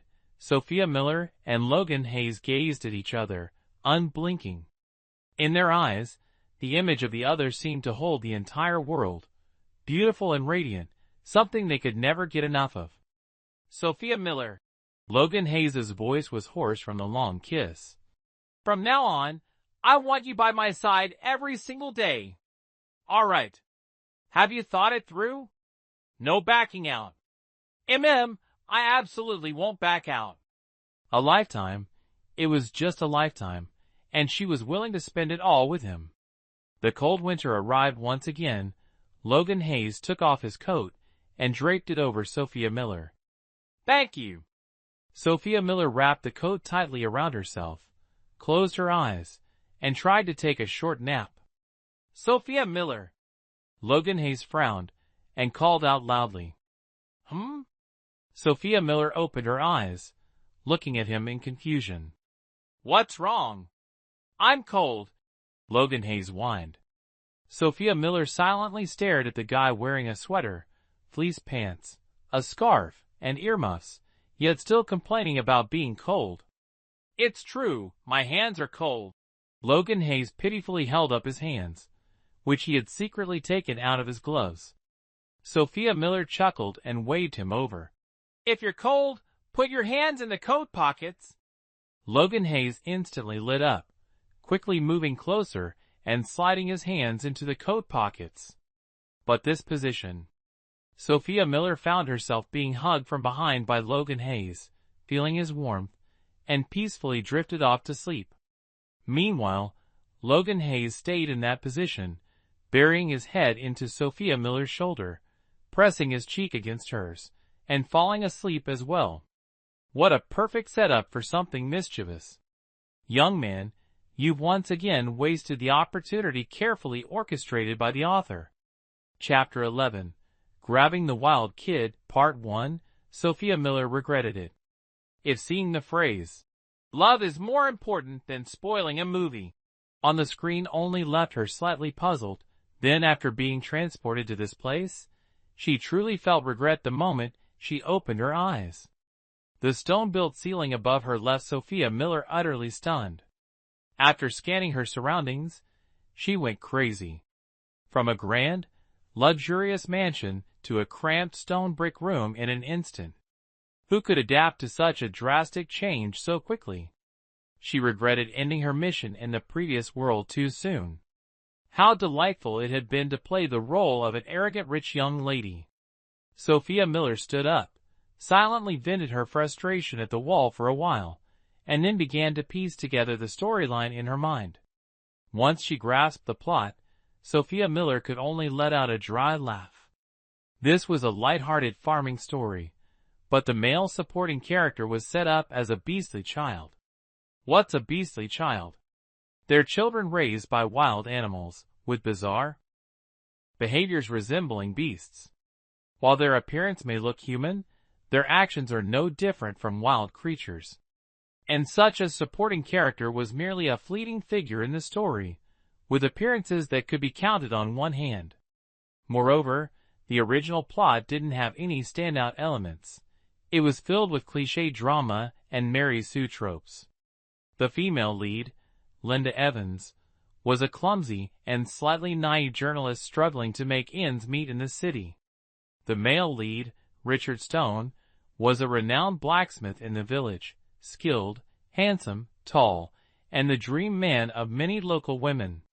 The female antagonist, on the other hand, was a shameless vixen with poor character. Her father was a nouveau riche businessman, and her mother had passed away when she was young. She persistently clung to the male lead without an ounce of self-respect, but no matter how hard she tried, she couldn't earn even a smile from him. In fact, he absolutely despised her. Due to someone scheming, the male lead was falsely accused of ruining ironwork. The female lead's newspaper sent her to investigate the matter. By a twist of fate, amidst the vast sea of people, the two met and fell in love at first sight. The innocent and overly trusting female lead firmly believed that the male lead was not at fault, determined to clear his name. As a result, she was fired from her job, but in return, the male lead's affection for her grew exponentially. Later, the female lead unintentionally revealed that she was living alone in a foreign place, prompting the male lead to take her in. So, the girls in the village became furious, especially the supporting female character. She came up with all sorts of childish schemes to take revenge on the female lead, which only made the male lead despise her more and unintentionally helped the female lead a great deal. After the battles, the female lead emerged victorious, opening a new chapter of building wealth together with the male lead. Then it seemed like the female lead was buffed with all kinds of abilities. Her intelligence would sometimes soar to incredible heights, only to plummet embarrassingly low at other times, making it hard to watch. The next part of the plot brought a real twist, stemming from the backgrounds of the male and female leads, unveiling a dramatic story of, "I love you, you love me, but we're not from the same social standing. What should we do now?" The male lead was subjected to torment, the storyline dragged on endlessly, and melodrama was scattered everywhere. Finally, amidst the tears of countless readers, a happy ending arrived, leading back to a peaceful countryside life. Oh, and as for the supporting male character, who wasn't mentioned much, he was merely a stepping stone on the male lead's path to success, condensed into a single short sentence. Sophia Miller felt a slight headache, especially from the overly long and dragging plotline that felt like an endless roll of fabric. It was pure mental torture for her. She got out of bed and casually picked up a mirror to admire her reflection. That face, that aura, if only there were a caption on her forehead reading, "Dodgy is my ancestor." Sophia Miller pinched her cheeks a few times. Truly raised in luxury, her soft and smooth skin didn't resemble someone born in a rural area at all. After indulging in her self-admiration, Sophia Miller stepped out of her room while recalling the memories of the original owner of this body. At the age of 3, her mother had left the family to run off with a man from the city. Because of this, her father doted on her excessively, giving her almost anything she wanted, even granting her request to use the internet to stave off boredom. It must be noted that in the entire village, aside from the village chief's house, only Sophia Miller's household had a computer. Sophia Miller's father did everything he could for her, yet she ended up ruining her reputation for the sake of the male lead, Richard Stone, leaving her father heartbroken and helpless. What a mess, what a mess. Sophia Miller patted her head. Genetics were truly terrifying. It seemed like all her mother's flaws had manifested in her. Now it was morning. Sophia Miller went to the main hall, but didn't see Mr. David Miller. He must have gone to the city for work already. After all, he often left early and returned late in the past, working tirelessly to earn money. Sophia Miller glanced around the main hall. The old computer sitting prominently on the table caught her eye, making her light up with excitement as she darted toward it. To approach the supporting male character from the Beast of Comedy, she first needed to prepare herself for a wild adventure. And the quickest way to gain experience was by looking things up online. The only problem was, Sophia Miller overestimated the internet speed of this computer. Loading a new page took a full 5 minutes just to display an icon. She couldn't bear it any longer. Sophia Miller stared at the blank web page in frustration, feeling her blood boil, while the little spinning wheel kept turning endlessly. It was exhausting. After staring at the screen for over 10 minutes, she decided to grab a quick bite to eat. Sophia Miller's house had a small refrigerator, but in this village, it was considered a rare luxury. Inside the fridge, there was plenty of milk and sausages. She ate something simple to stave off her hunger before squatting back in front of the computer, continuing to stare at the tiny spinning wheel. After another 10 minutes of staring, the web page remained as blank as a sheet of paper. Sophia Miller finally gave up and decided to wait patiently for Mr. David Miller to come home, so she could ask him for some outdoor survival gear. It would probably be faster. Just as she predicted, Mr. David Miller agreed without hesitation. He didn't oppose Sophia Miller's desire to experience a bit of wilderness life, only reminding her to be careful, and that she could return home anytime. So, Sophia Miller stayed at home, living like a recluse, quietly waiting for her equipment. As for going outside, she felt that being a recluse was much easier than being a social butterfly. However, being a recluse in the countryside was tough too, especially since there was no Wi-Fi to pass the time. Even though Sophia Miller didn't leave the house, people still came looking for her. The reason was simple. The heroine Linda Evans had arrived in the village, and the male lead Richard Stone seemed to be particularly attentive to her. This made other girls want Sophia Miller to take the lead and confront her first. But Sophia Miller simply glared at them impatiently. Instead, she busied herself counting down the days until her gear would arrive. By the time she reached the fifth finger, Mr. David Miller returned with a sack full of equipment. Inside the sack were nearly 100 random items. Following Mr. David Miller's advice and her own preferences, Sophia Miller selected some clothes and essential tools, then strapped on a heavy backpack and headed out the door. Sophia Miller felt as if she were carrying a mountain of iron on her back. It was so heavy her shoulders felt like they were about to collapse. "Do you need me to ask Uncle Smith to drive you part of the way?" Mr. David Miller asked worriedly. "No need." Sophia Miller turned back, waving at him. "Bye-bye." Mr. David Miller froze for a moment, then smiled. "Take care on your way. If it gets too much, come home anytime." "Yes." Sophia Miller nodded, turned around, and continued striding forward. "Humph. Theo Wilde, just you wait." But the journey ahead was far from peaceful. Sophia Miller had underestimated the infamous reputation of this foxy woman. Every villager who saw her scrambled to strike up a conversation. Since the supporting male character Theo Wilde was deep in the mountains behind the village, Sophia Miller had to walk through half the village to reach the foot of the mountain. And the path through this half of the village was truly bustling, filled with scornful remarks from women, flattery from men, and all sorts of rural love dramas straight out of a soap opera. For instance, at this moment, Peter Smith was running after her shouting, "Violet, Violet, listen to me. There's nothing between Sophia Miller and me." Meanwhile, Violet Rose covered her ears, crying and yelling, "I don't want to hear it. I don't want to hear it. Peter, you've definitely fallen for someone else, wah." The scene of the two dramatically acting out their love quarrel right next to Sophia Miller was as vivid as a real-life soap opera. Sophia Miller silently quickened her pace, thinking to herself, "Stay away from soap operas, cherish your life." However, having a crowd chattering around her was clearly better than walking the road alone. At least it made the time pass faster. But their booming voices were truly too piercing, loud and annoying, making Sophia Miller sweat as if she were in a sauna.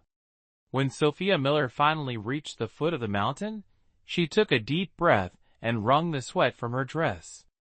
In no time, the spot where she stood was soaked. Sophia Miller felt like she had sweated more today than the water she had drunk all year. She pulled a tissue from her backpack to wipe her hands clean, then looked up to observe the towering mountain before her. Under the hazy glow of the sunset, the tree leaves were bathed in a soft light, shedding their eerie appearance and taking on a more tranquil charm. "Phew!" Sophia Miller exhaled deeply and began to climb. The day was drawing to a close. She needed to hurry into the mountains to find Theo Wilde. Chapter 12. Grabbing the Wild Kid Part 2. The sky was gloomy, the moonlight gentle, and the rustling sound of wind brushing through the leaves blended into the night, eerie, as if a monster might leap out at any moment to wreak havoc. Sophia Miller wiped the sweat off her forehead, glancing around, only to see an endless expanse of trees. She had been wandering the mountain for what felt like ages, but apart from trees and a few wild rabbits, there was nothing to be found. It left her feeling somewhat disheartened.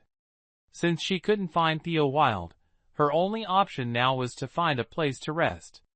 After all, in this mountain, there could be snakes, wolves, spiders, or other dangerous creatures lurking.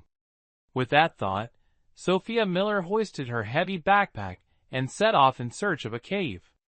However, finding a cave suitable for shelter on a mountain filled with dense trees was clearly not an easy task, especially at night. Every sudden noise made Sophia's nerves tighten. Though she had made a living by traveling through dimensions, being alone in the deep forest at midnight was still unnerving for her. Holding a small flashlight, Sophia moved cautiously, prepared for any wild beast that might leap out unexpectedly. While anxiously searching for a cave, she didn't hold much hope of finding one with her half-hearted efforts. She began entertaining the idea of finding a tree to spend the night on instead. After all, she had come well prepared. One night wouldn't be the end of the world. First, she needed to find somewhere to sleep. Tomorrow, she could resume her search for Theo Wilde. Having made up her mind, Sophia started paying closer attention to the trees around her. On a mountain filled with nothing but trees, finding one to perch on for the night was surprisingly easy. Before long, she spotted a large, sturdy-looking tree. She reached out to shake the tree trunk and found it unmoving. Perfect, this tree was solid. Sophia hesitated for a moment, looking up with a hint of doubt. She couldn't shake the feeling that something, or someone, was watching her intently, making her uneasy. Suddenly, her heart froze. A massive python was coiled around the tree trunk, staring at her unblinkingly. Sophia's breath caught in her throat. She carefully stepped back a few paces. Once she was certain she'd put a safe distance between herself and the snake, she turned around and bolted. In the silent night, only the sound of Sophia's frantic footsteps echoed as she ran for her life, flashlight in hand. Gradually, even those sounds faded into the stillness. Having been pampered since childhood, Sophia quickly grew exhausted. She came to a stop, leaning forward with her hands on her knees, panting heavily. Only when her chest felt a bit more at ease did she slowly lift her head. And then she froze. Sophia stood dumbfounded, staring at the cave before her. It was like the saying, "When the mountains and rivers seem to end, a bright path suddenly appears." Letting out a sigh of relief, Sophia hurriedly stepped into the cave. The cave was vast and slightly damp, with traces of human activity still visible on the ground. It seemed that someone had once lived here, Sophia Miller thought as she set her backpack down. Ah! Sophia Miller couldn't help but take a sharp breath. From all the running earlier, her shoulder had gotten scraped. The moment she placed her backpack down, her fingertips accidentally brushed against the wound, sending a sensation that was hard to describe.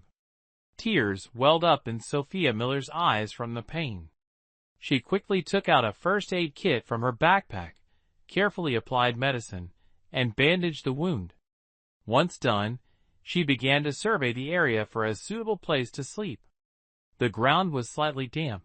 Lying down directly would undoubtedly get her dirty. Sophia rummaged through her backpack for a blanket, but just as she pulled it out, a growl echoed through the cave. Startled, Sophia clutched the blanket tightly and looked toward the cave entrance. A man stood there. His hair was disheveled, his clothes tattered, and his bare feet were caked with mud. The distance was a bit far, so Sophia couldn't clearly make out his eyes, but she could feel the sharp, knife-like gaze he had locked onto her. Could this be the supporting male character, Theo Wilde? Sophia's heart leaped with excitement. How lucky! She had finally found Theo Wilde. But the current situation clearly didn't allow for too much optimism. Sophia only let herself feel a brief moment of joy before tensing up again, slowly stepping toward Theo Wilde. Theo Wilde stared at Sophia Miller without blinking, his claw-like fingers curling slightly, ready to strangle her the moment she came within a meter of him. Under Theo Wilde's cold, emotionless gaze, Sophia forced herself to smile, a naive, friendly smile. "Hello there." Her greeting was met with an angry growl from Theo Wilde. Sophia flinched, quickly stepping back. Oh dear, she had forgotten about her own bewitchingly seductive face. A face so alluring, paired with an innocent, pure smile, it was completely mismatched. Theo Wilde, on the other hand, exhibited strange behavior. He began pacing in circles, growling incessantly, looking visibly agitated. Sophia couldn't help but touch her own face. Was her smile really so awful that it had scared him into pacing and growling like that? But she couldn't just stand there and watch him circle and howl endlessly. Summoning all her courage, Sophia stepped forward, determined to use her actions to prove her gentleness. However, the moment her hand touched Theo Wilde's arm, his body stiffened. He glared at her before swinging his arm and slapping Sophia Miller hard across the face. Sophia Miller was struck by a thunderous slap that knocked her unconscious, tears welling up but unable to fall. In the moment she sank into darkness, a phrase flashed through Sophia Miller's mind. "Follow Wilde, damn it." Chapter 13. Sophia Miller was awakened by pain. As soon as she opened her eyes, she saw Theo Wilde pinching her arm, staring at her intently. His eyes were as clear as a mountain stream, pure and devoid of any impurities. That crystal-clear gaze instantly dissipated the anger flaring up in Sophia Miller's heart. She quietly sat up to check her wound, feeling a mix of helplessness and amusement. It was hard to describe the sensation of being hurt by a mischievous child. Theo Wilde only wanted to touch this creature that looked like him, but since he had never been gentle with anything, he applied too much force. To Sophia Miller, his action was no different from pinching her. Looking at the red mark on her arm, Theo Wilde didn't realize it was his handiwork. Instead, he found it amusing and reached out to pinch her again. Sophia Miller just wanted to teach this brat a lesson. Not only his behavior but Theo Wilde's intellect was also like that of a child. Having grown up deep in the mountains, his memories of human life had become increasingly faint. As a result, he completely didn't understand what she was saying. Sophia Miller had to spend quite a while gesturing with her hands and feet before he finally let go. While Sophia Miller applied medicine and bandaged her wound, Theo Wilde watched her intently. He found it strange.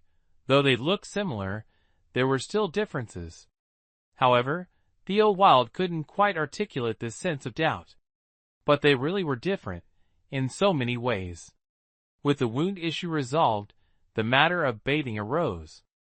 Sophia Miller thought for a moment, then pulled out a washcloth. After she had fainted yesterday, Theo Wilde hadn't bothered to move her even an inch. This morning, she woke up to find her clothes and skin covered in mud and dust. Oh, and by the way, that Theo Wilde had even taken her blanket to use as bedding. Truly the instincts of a wild beast. Sophia Miller silently grumbled as she stepped out of the cave, with Theo Wilde trailing 5 or 6 meters behind her. She didn't stop him. She intended to bathe Theo Wilde as well, because this boy was absolutely filthy. Aside from his clear eyes, every part of Theo Wilde was so dirty that Sophia Miller couldn't bear to look directly at him. Come to think of it, it made sense. She had never seen a wild animal voluntarily bathe before. But Theo Wilde wasn't a wild animal. He was just a feral child. So, Sophia Miller turned to look at Theo Wilde, who was following her closely. Those clear eyes were still quietly watching her. She was determined to help him return to being a normal human. Not mentioning Sophia Miller's grand ideal of, "The road is still long." At this moment, she was happily playing by the stream, while Theo Wilde gazed at her with longing eyes. "Girl, you really are more than enough."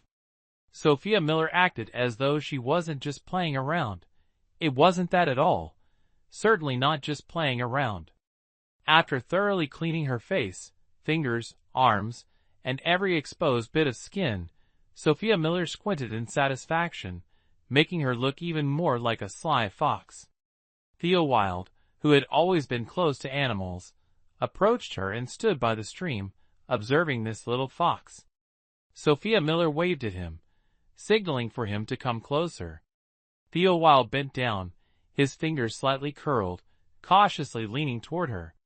Sophia Miller firmly gripped the wet towel in her hand and gently pressed it against Theo Wilde's cheek.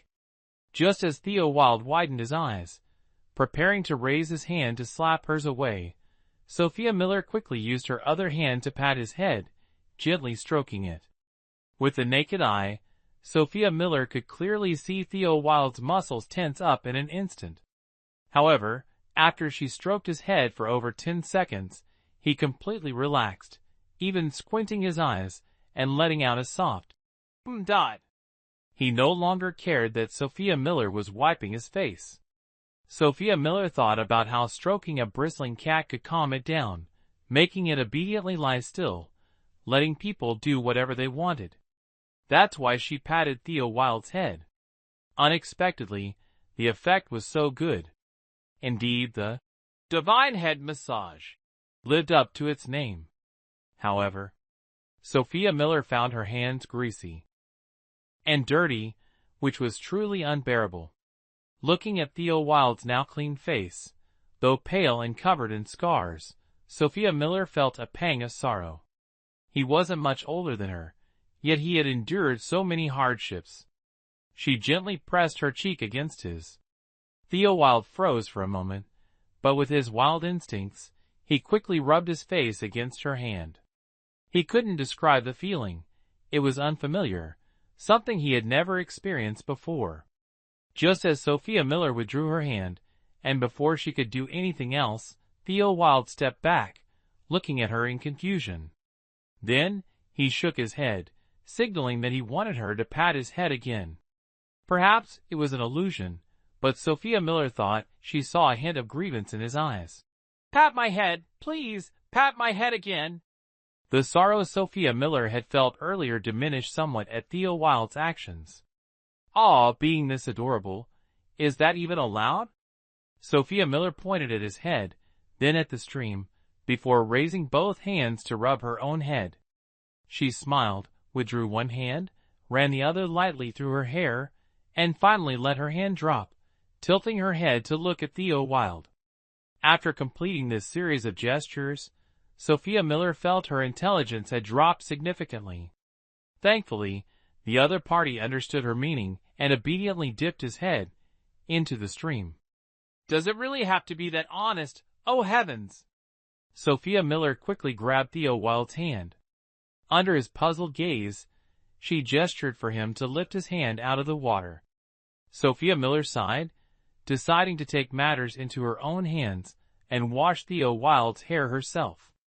Theo Wilde obediently let Sophia Miller's fingers run through his hair, massaging his scalp.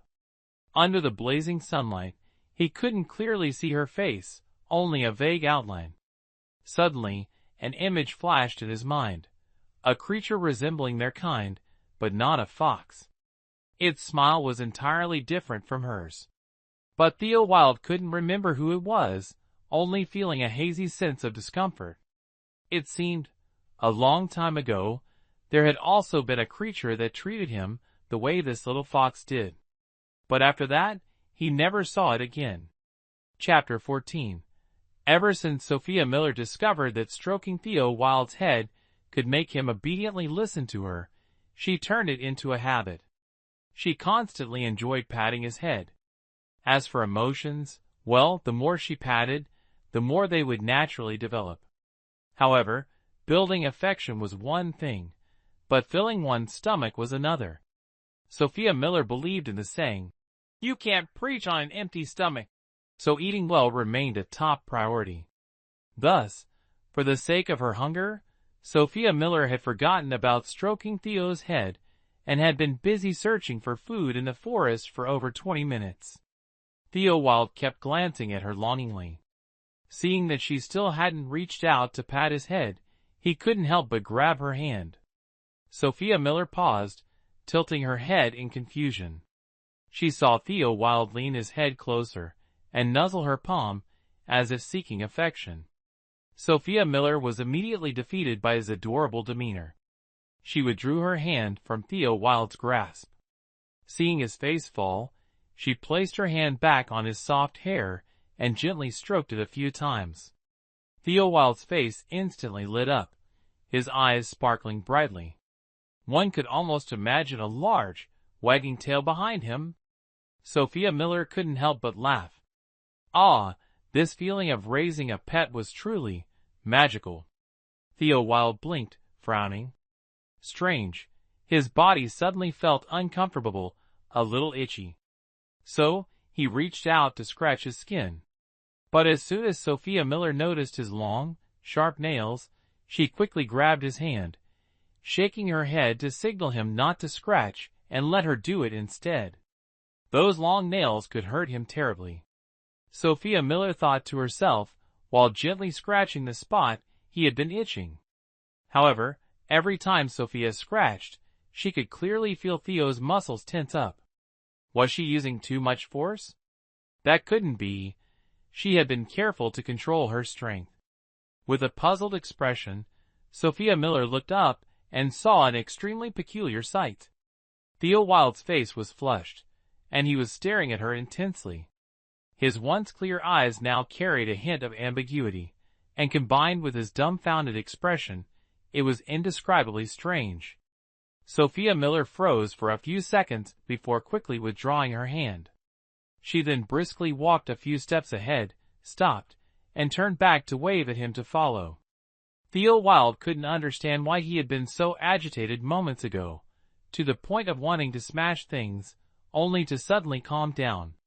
He couldn't figure it out, so he silently followed Sophia Miller. On the surface, Sophia Miller walked calmly, but internally, she was grumbling to herself. Clearly, she couldn't treat him like a pet. What kind of pet gets aroused by their owner? This was really not okay, that expression he had just now.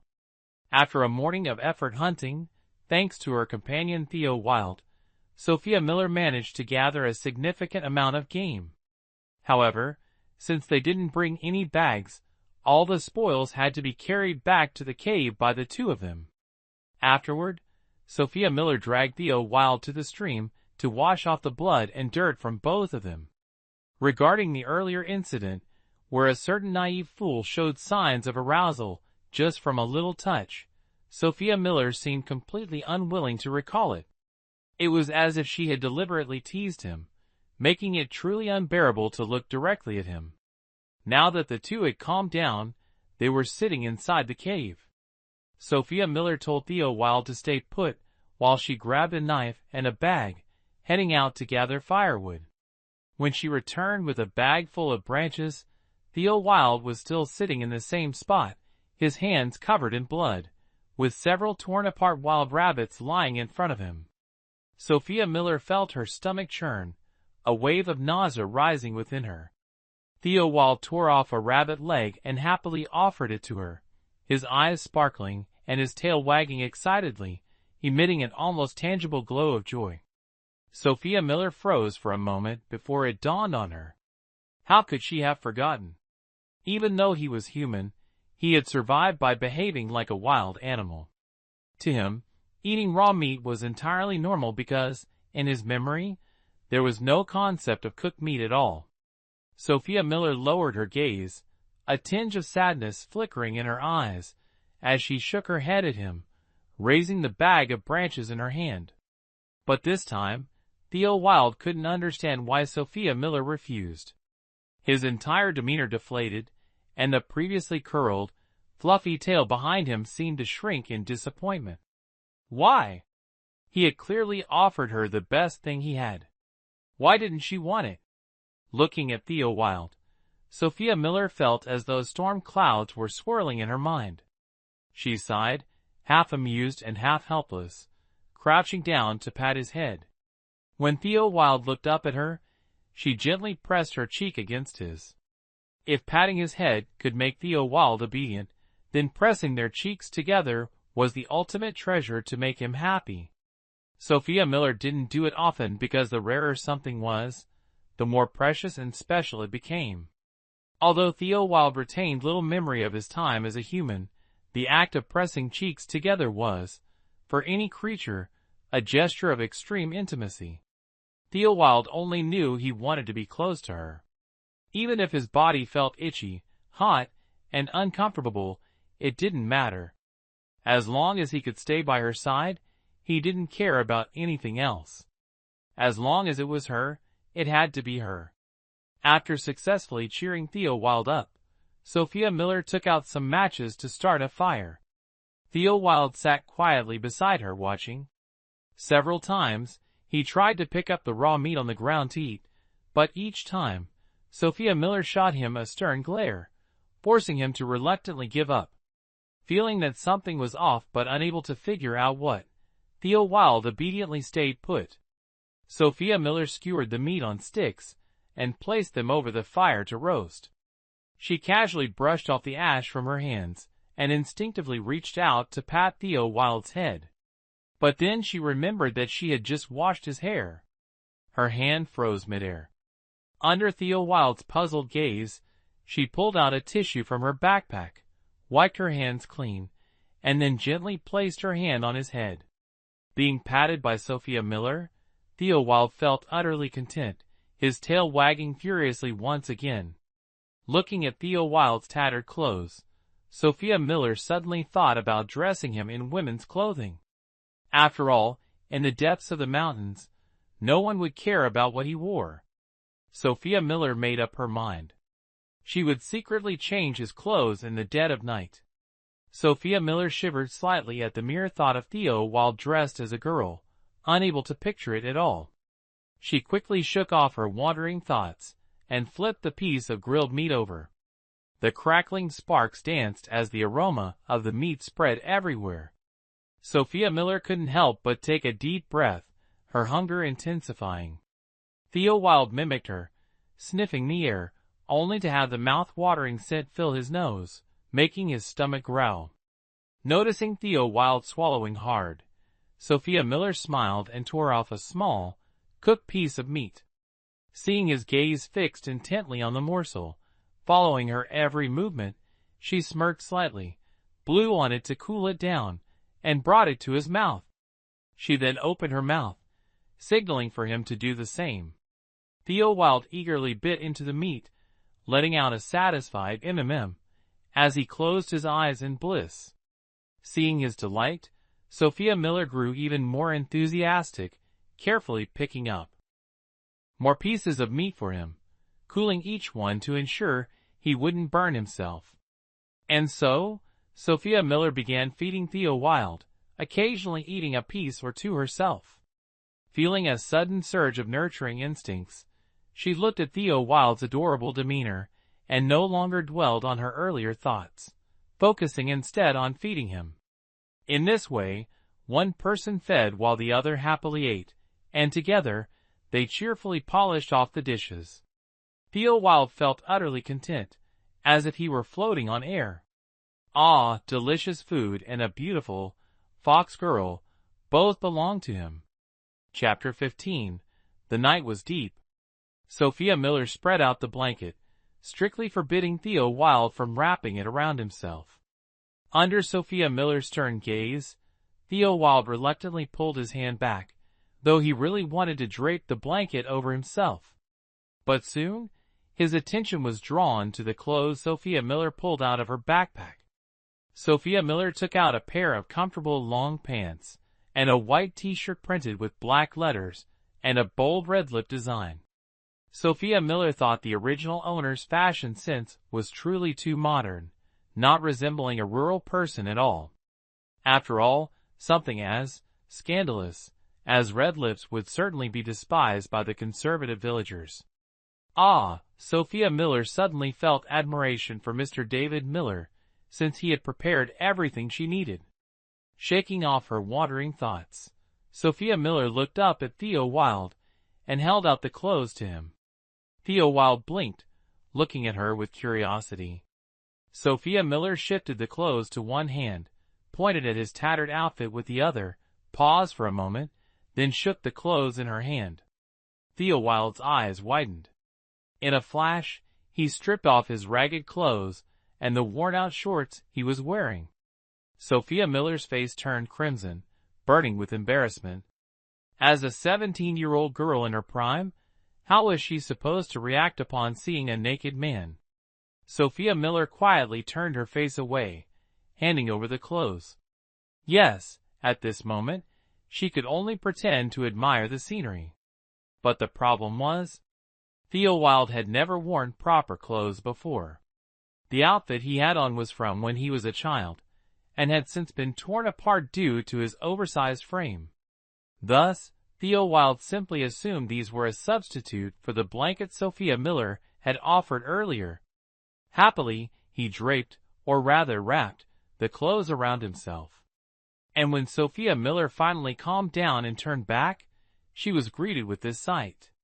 His head wrapped in the shorts, his waist tied with a t-shirt, Theo Wilde stood with his hands on his hips, grinning foolishly.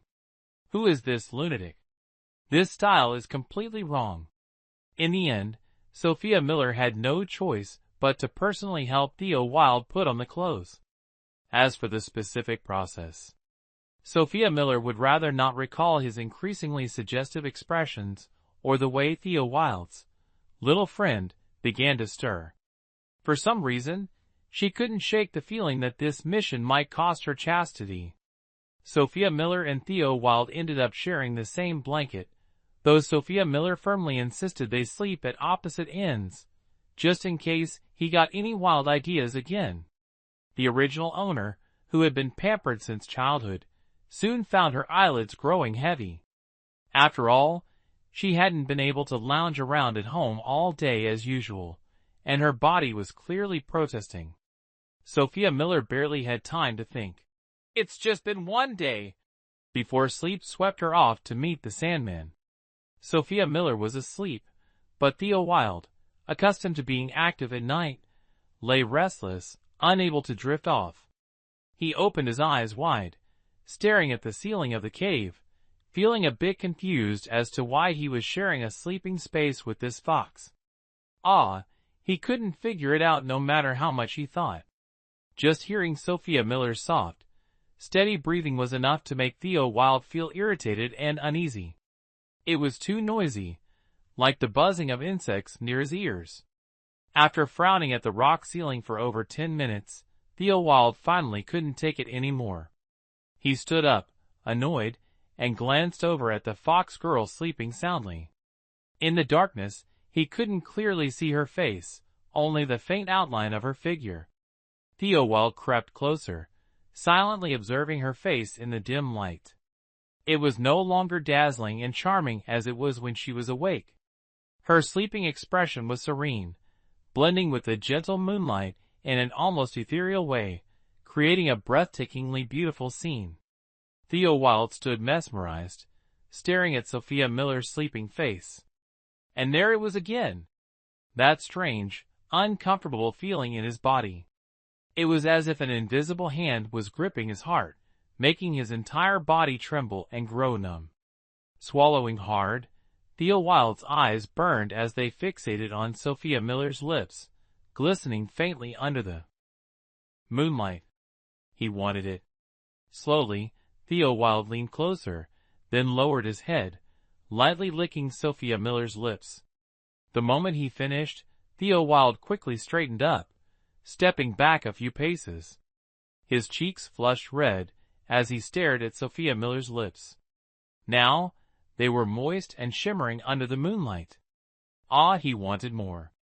Covering his face with his hands, Theo Wilde hesitated, but then slowly leaned down again, licking her lips one more time. Still wanted more. So soft. And just like that, a certain big puppy with peculiar tendencies spent the entire night licking the lips of a sleeping fox. The next day, Sophia Miller felt something was off with her entire body. When she woke up, she discovered her mouth was covered in saliva. This definitely wasn't from drooling in her sleep. Suspiciously, Sophia Miller glanced over at Theo Wilde, who was dozing off beside her. His sleepy demeanor was seriously questionable. But then, just thinking about how innocent he was, how even a mere touch would make his face flush bright red, Sophia Miller quietly dismissed her suspicions. Someone so innocent sneaking kisses in the middle of the night. She really couldn't imagine it. Yet, on the second morning, when she woke up again with her mouth full of saliva. "Theo Wilde, what's with those dark circles under your eyes? Where's that innocence you promised?" Sophia Miller had forgotten that while he might appear innocent, Theo Wilde had a wild and impulsive nature.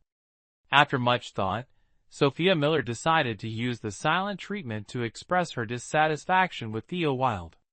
Seeing his sad and panicked expression, she seriously pointed to her mouth, and then drew a big X in the air. Theo Wilde looked at her pitifully. "Why, does she hate me now?" Seeing his dejected look, Sophia Miller almost melted from how adorable he was.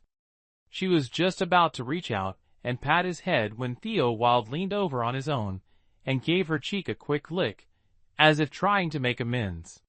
Feeling the sticky sensation on her cheek, Sophia Miller quietly withdrew her hand. Theo Wilde, like an eager puppy, continued licking her cheek, becoming even more enthusiastic as he went. Finally, Sophia Miller couldn't take it anymore and pushed him away. Theo Wilde immediately drooped his head in despair. "She definitely hates me now. Absolutely." Sophia Miller wiped the sticky saliva off her face and sighed helplessly as she looked at Theo Wilde's dejected expression. This guy is just too adorable for his own good. Clearly, he's the one in the wrong, yet he acts like he's been wronged. Because of that, she just couldn't stay mad at him. Ugh, this is unbearable. Sophia Miller, berating herself for being soft-hearted, reached out and patted Theo Wilde's head. Theo Wilde instantly lit up, wagging his imaginary tail in delight, his eyes shining as brightly as headlights. Sophia Miller smiled. "Ah, I really can't resist this kind of energy from him." The sly fox smiled, and the innocent boy. Sophia Miller covered her face, on the verge of tears. What did I just do? Why is he making that face again? Well, every day is lively and chaotic with this fox and her big puppy. Mini Theater, the first chapter of this world, about a dozen years later, when Theo Wilde could think and respond like a normal person. Sophia Miller went furniture shopping with him, and happened to see the shopkeeper's child bouncing on the bed, wrapping themselves in the bedsheet, and laughing loudly with their face tilted toward the ceiling. Sophia Miller suddenly found the scene oddly familiar. After thinking for a moment, she remembered the time years ago when Theo Wilde wrapped himself in a blanket. Hearing her curiosity, Theo Wilde smiled and said, "Didn't you think it looked cool back then?" So it turns out he was just having a moment. Chapter 16. The scorching summer heat was softened by a gentle breeze, rustling the leaves in harmony with the endless cicada songs. Nature, in its unique language, announced, the peak of the sweltering summer had officially arrived. Sophia Miller wrinkled her nose at the unpleasant smell of sweat on her clothes. "TSK, I need a bath," she muttered. Theo Wilde, who had also gone far too long without bathing, was being shunned by Sophia, forced to stay at least 4 meters away. He could only look at her longingly, full of regret. Gathering both her and Theo's dirty clothes, Sophia also grabbed 2 bars of soap and 2 towels, stuffing them into a bag before heading out of the cave. Quietly, Theo followed her. No matter where this little fox wanted to go, he was determined to stay by her side. Sophia hummed a tune, skipping along the winding mountain path. The long ponytail at the nape of her neck swayed with her every step, and the golden sunlight filtering through her hair fell into Theo's eyes as he trailed behind her. The dazzling light made him squint, but unlike before, he wasn't annoyed. Instead, a gentle and determined smile curved his lips. His little fox was truly beautiful. Though Theo Wilde couldn't pinpoint exactly what made her so captivating, he was adamant. There was no creature in this world more beautiful than this little fox of his. Yes, she was stunning. The river shimmered under the sunlight, with the reflections of trees and the blue sky gently rippling on its surface. A soft breeze stirred, creating delicate waves. Sophia took a deep breath and sighed in admiration. Nature's beauty is truly breathtaking. Glancing back at Theo Wilde, who stood not far away looking pitiful, she couldn't help but chuckle. It had taken so much effort to convince him to stand guard while she bathed, though his expression still showed clear dissatisfaction. But for now, Sophia decided not to bother coaxing him. Getting clean was her top priority. She quickly shed her clothes and, like an eel, slid into the river, swimming about joyfully. Once the heat of the day had been completely washed away by the cool river water, Sophia leisurely swam back to the shore to finish bathing. Her left hand scrubbed, her right hand lathered, covering herself with soap. She then scooped water to rinse off the suds before stepping ashore to dry off. Yet, those simple steps were something Theo Wilde couldn't even manage to start. He didn't know how to bathe himself at all, leaving Sophia no choice but to take on the task of washing him. However, this big puppy was far from cooperative, splashing and flailing wildly in the river. Theo Wilde! Sophia shouted, her teeth clenched in frustration as water splattered all over her face. She glared at the mischievous puppy, wishing she could slap some sense into him. This kid really knew how to ruin everything. He'd soaked her clothes completely, making her bath pointless. Theo Wilde looked at her blankly, his wet hair clinging softly to his cheeks. Droplets of water slid down his face, falling into the river and creating small ripples. His eyes, glistening in the water, appeared even clearer, like a mirror reflecting the purest, most vibrant colors of the world. Under his gaze, Sophia suddenly felt all the noise and chaos of life melt away. "Oh, for heaven's sake!" Sophia sighed, as though admitting defeat. She stepped forward, grabbing his hand. "Stop moving!" Theo Wilde obediently let her grab his wrist, his little feet restlessly splashing in the water, sending ripples everywhere. Testing someone's patience should have its limits. Sophia Miller suddenly stood up. Theo Wilde, whose hand she was holding, got pulled along by the abrupt movement, lost his balance, stumbled a few steps, and fell straight into the river. Sitting in the water, Theo Wilde looked up at Sophia Miller with an innocent expression. Why was she being so rough with him? Sophia Miller angrily withdrew her hand and turned to leave. Humph, asking for too much, huh? She wasn't going to indulge him anymore. Theo Wilde's innocent face gradually turned pitiful. Seeing Sophia Miller's figure getting farther and farther away, he panicked and cried out loudly, desperately trying to hold onto that familiar silhouette. Sigh. Don't give in, don't give in, don't give in. Sophia Miller silently repeated to herself, but under the increasingly sorrowful cries behind her, she quietly turned back. Ayo! Seeing Sophia Miller return, Theo Wilde leapt toward her in delight, hugging her tightly and rubbing his cheek against hers affectionately, letting out a satisfied sound. Sophia Miller staggered a few steps backward under his sudden embrace before finally regaining her balance. Helplessly, she patted his soaking wet hair. This guy, he's really starting to resemble a big puppy. All right, stay still, don't move. Even though she knew Theo Wilde wouldn't understand her words, Sophia Miller still gave him a gentle reminder.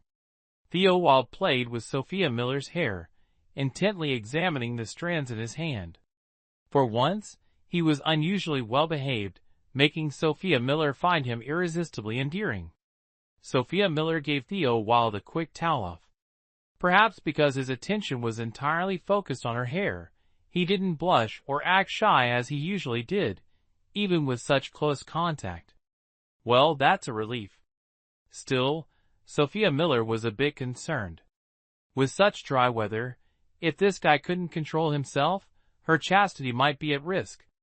Being very conscious about preserving her virtue, Sophia Miller decided to let Theo Wilde dress himself. Though his movements were clumsy and rough, at least he managed to put on his clothes on his own. Sophia Miller didn't hold back her praise, flashing a radiant smile at Theo Wilde. Captivated by her enchanting smile, he stared blankly before grinning foolishly in return. Looking at his dazed expression, Sophia Miller felt a bit exasperated. How had such a naive person managed to survive until now? But for now, getting cleaned up was more important. Sophia Miller gestured the action of eating, and Theo Wilde's eyes immediately lit up as he nodded enthusiastically and started walking away. After a few steps, however, he realized Sophia Miller wasn't following him and turned back, puzzled. Just like before, Sophia Miller explained to Theo Wilde that she was going to bathe. Having experienced this once already, Theo Wilde understood right away. His reaction, however, was just as dramatic, clearly showing his displeasure. Theo Wilde: I'm upset. Comfort me now. His expression seemed to say exactly that. Sophia Miller, now practiced at this, opened her arms and hugged Theo Wilde, pressing her face against him while using her other hand to pat his head. Grumble, grumble, grumble. Theo Wilde left contentedly, but before leaving, he fiercely glared at the innocent little river. It was all its fault. Always separating him from the fox, how annoying. This time, because she missed Theo Wilde, Sophia Miller only hastily wiped off the water and mud before rushing back to the cave. When she arrived, Theo Wilde had already been obediently waiting for her for a long time. His gloomy eyes lit up like headlights the moment he saw her. Good boy. Sophia Miller stepped forward and patted his head, a sense of pride in raising a pet welling up inside her. But looking at his human form, Sophia Miller couldn't help but feel a pang of sorrow for reasons she couldn't quite understand. No, she had to help him talk, to help him become a normal person. A flame of determination ignited in Sophia Miller's heart. So, after finishing their meal, Sophia Miller began earnestly teaching Theo Wilde. However, this task was harder than she had imagined. No matter how much Sophia Miller coaxed him, he kept his mouth tightly shut, refusing to utter a word, tilting his head and looking at her with an innocent expression. In Theo Wilde's understanding, the concept of speaking seemed entirely foreign. The sounds he made were mostly meaningless growls. Sigh. Sophia Miller exhaled in exhaustion. No problem. This was going to be a long journey, she told herself, trying to calm her impatience. Theo Wilde still didn't understand what she was doing, his face full of confusion. Sophia Miller sighed again, reaching out to stroke Theo Wilde's head. Seeing his face light up with joy, she softly said, I will definitely help you return to normal. Theo Wilde rubbed his head against Sophia Miller's palm, his eyes curving into crescent moons from happiness. The road ahead was long, but she was willing to devote herself wholeheartedly to the search. Sophia Miller's language class officially began, with Theo Wilde as the sole student. She poured all her energy into teaching the boy. And yet, she didn't earn a single cent in tuition fees. Chapter 17.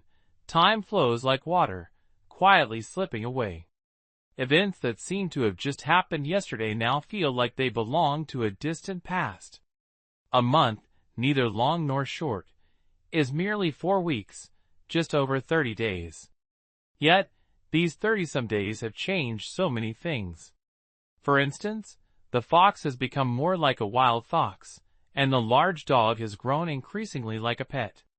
Theo!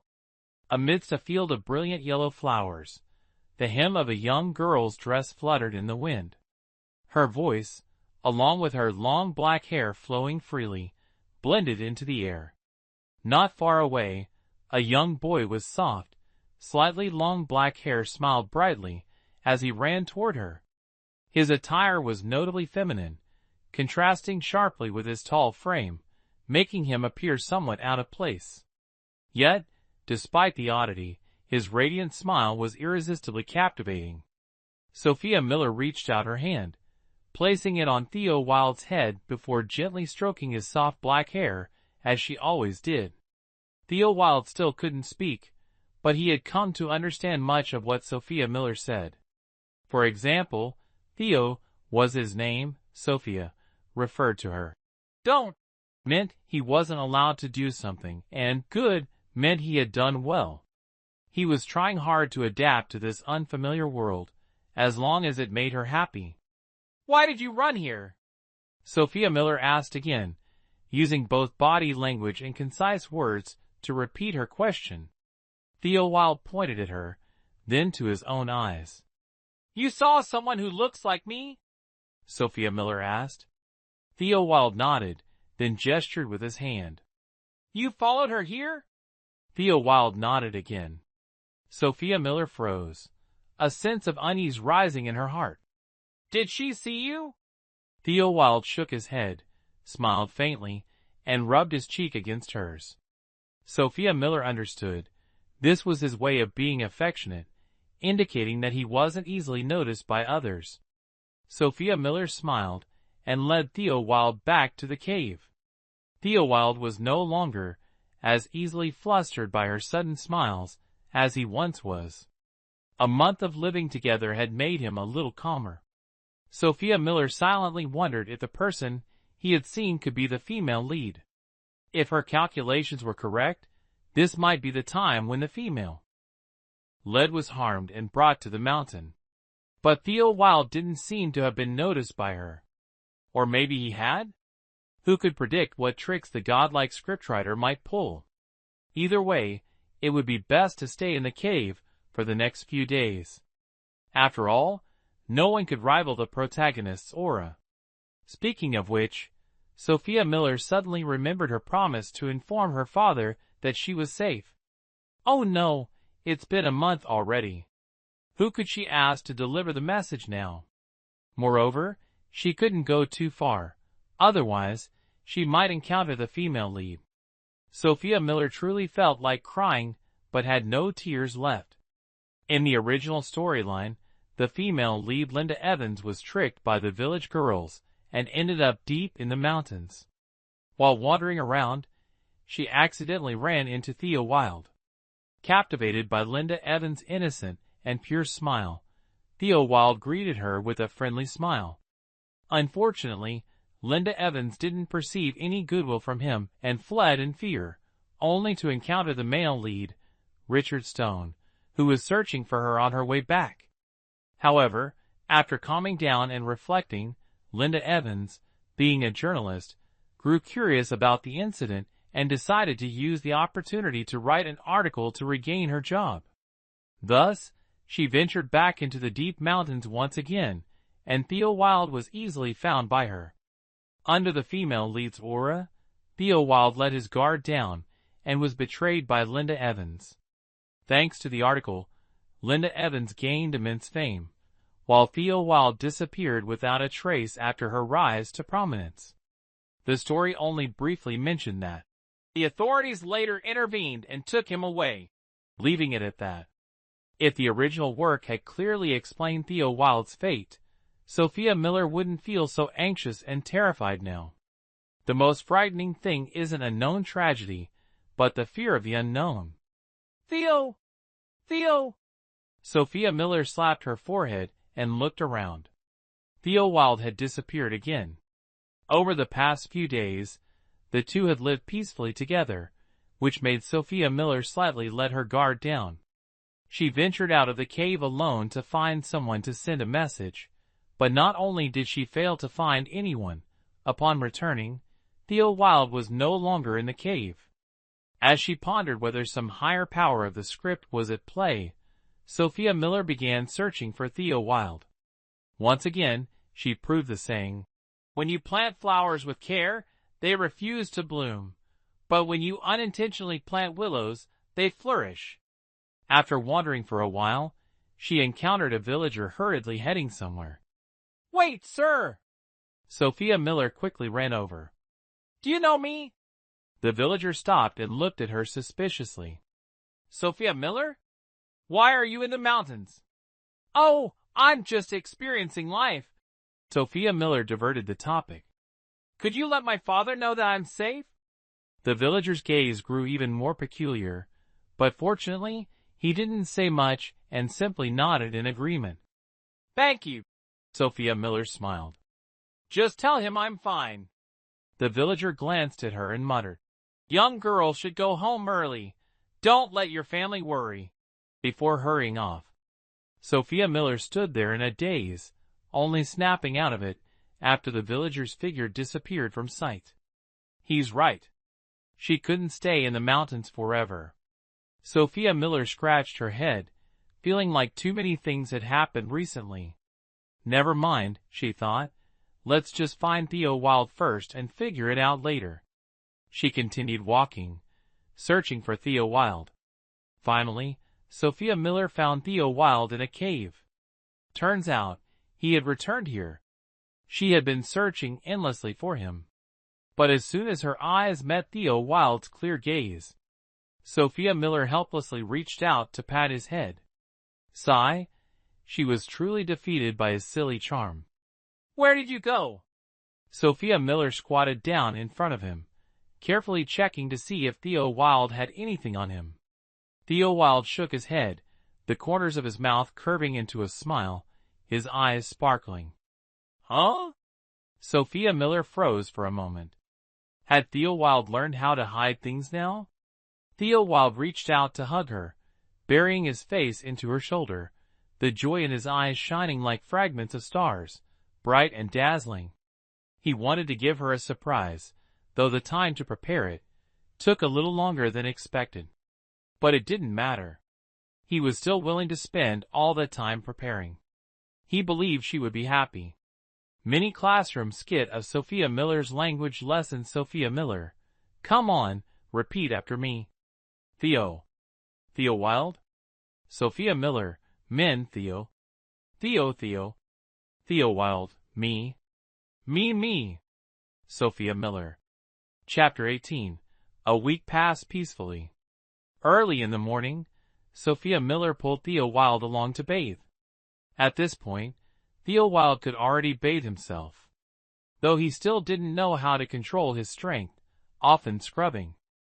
Until his skin turned red, Sophia Miller still felt reassured. He was gradually adapting to human life, and that was a good thing. Even though he wasn't doing it perfectly yet, they still had plenty of time. What Sophia Miller didn't expect, however, was that this would turn out to be a curse, one that would come true alarmingly quickly. After finishing their bath, Sophia Miller led Theo Wilde back toward the cave. The July sunlight wasn't too harsh, its warm rays gently shining down on them.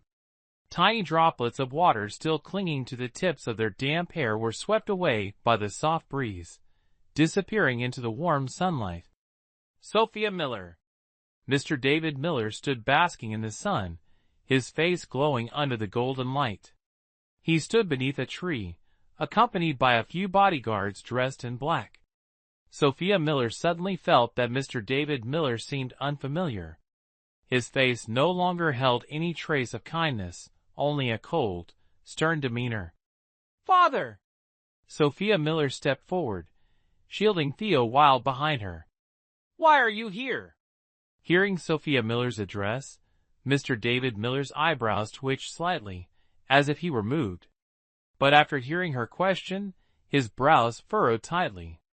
Sophia Miller, I've always doted on you, spoiled you, because I didn't want you to end up like your mother, short-sighted, falling for a penniless, useless man like I once was.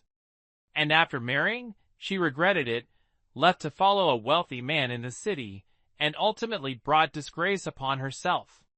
Sophia Miller pressed her lips together, saying nothing, thinking to herself. The original character already had a bad reputation anyway.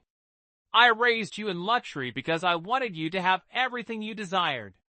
I didn't want you to feel inferior to those in the city, to carry psychological burdens, so that one day you could find a good man to rely on for the rest of your life. Mr. David Miller's heavy expectations for the future weighed down on Sophia Miller, leaving her feeling somewhat suffocated. Behind her, Theo Wilde grew a little restless. Sophia Miller quickly grasped his hand, trying to quell his unease.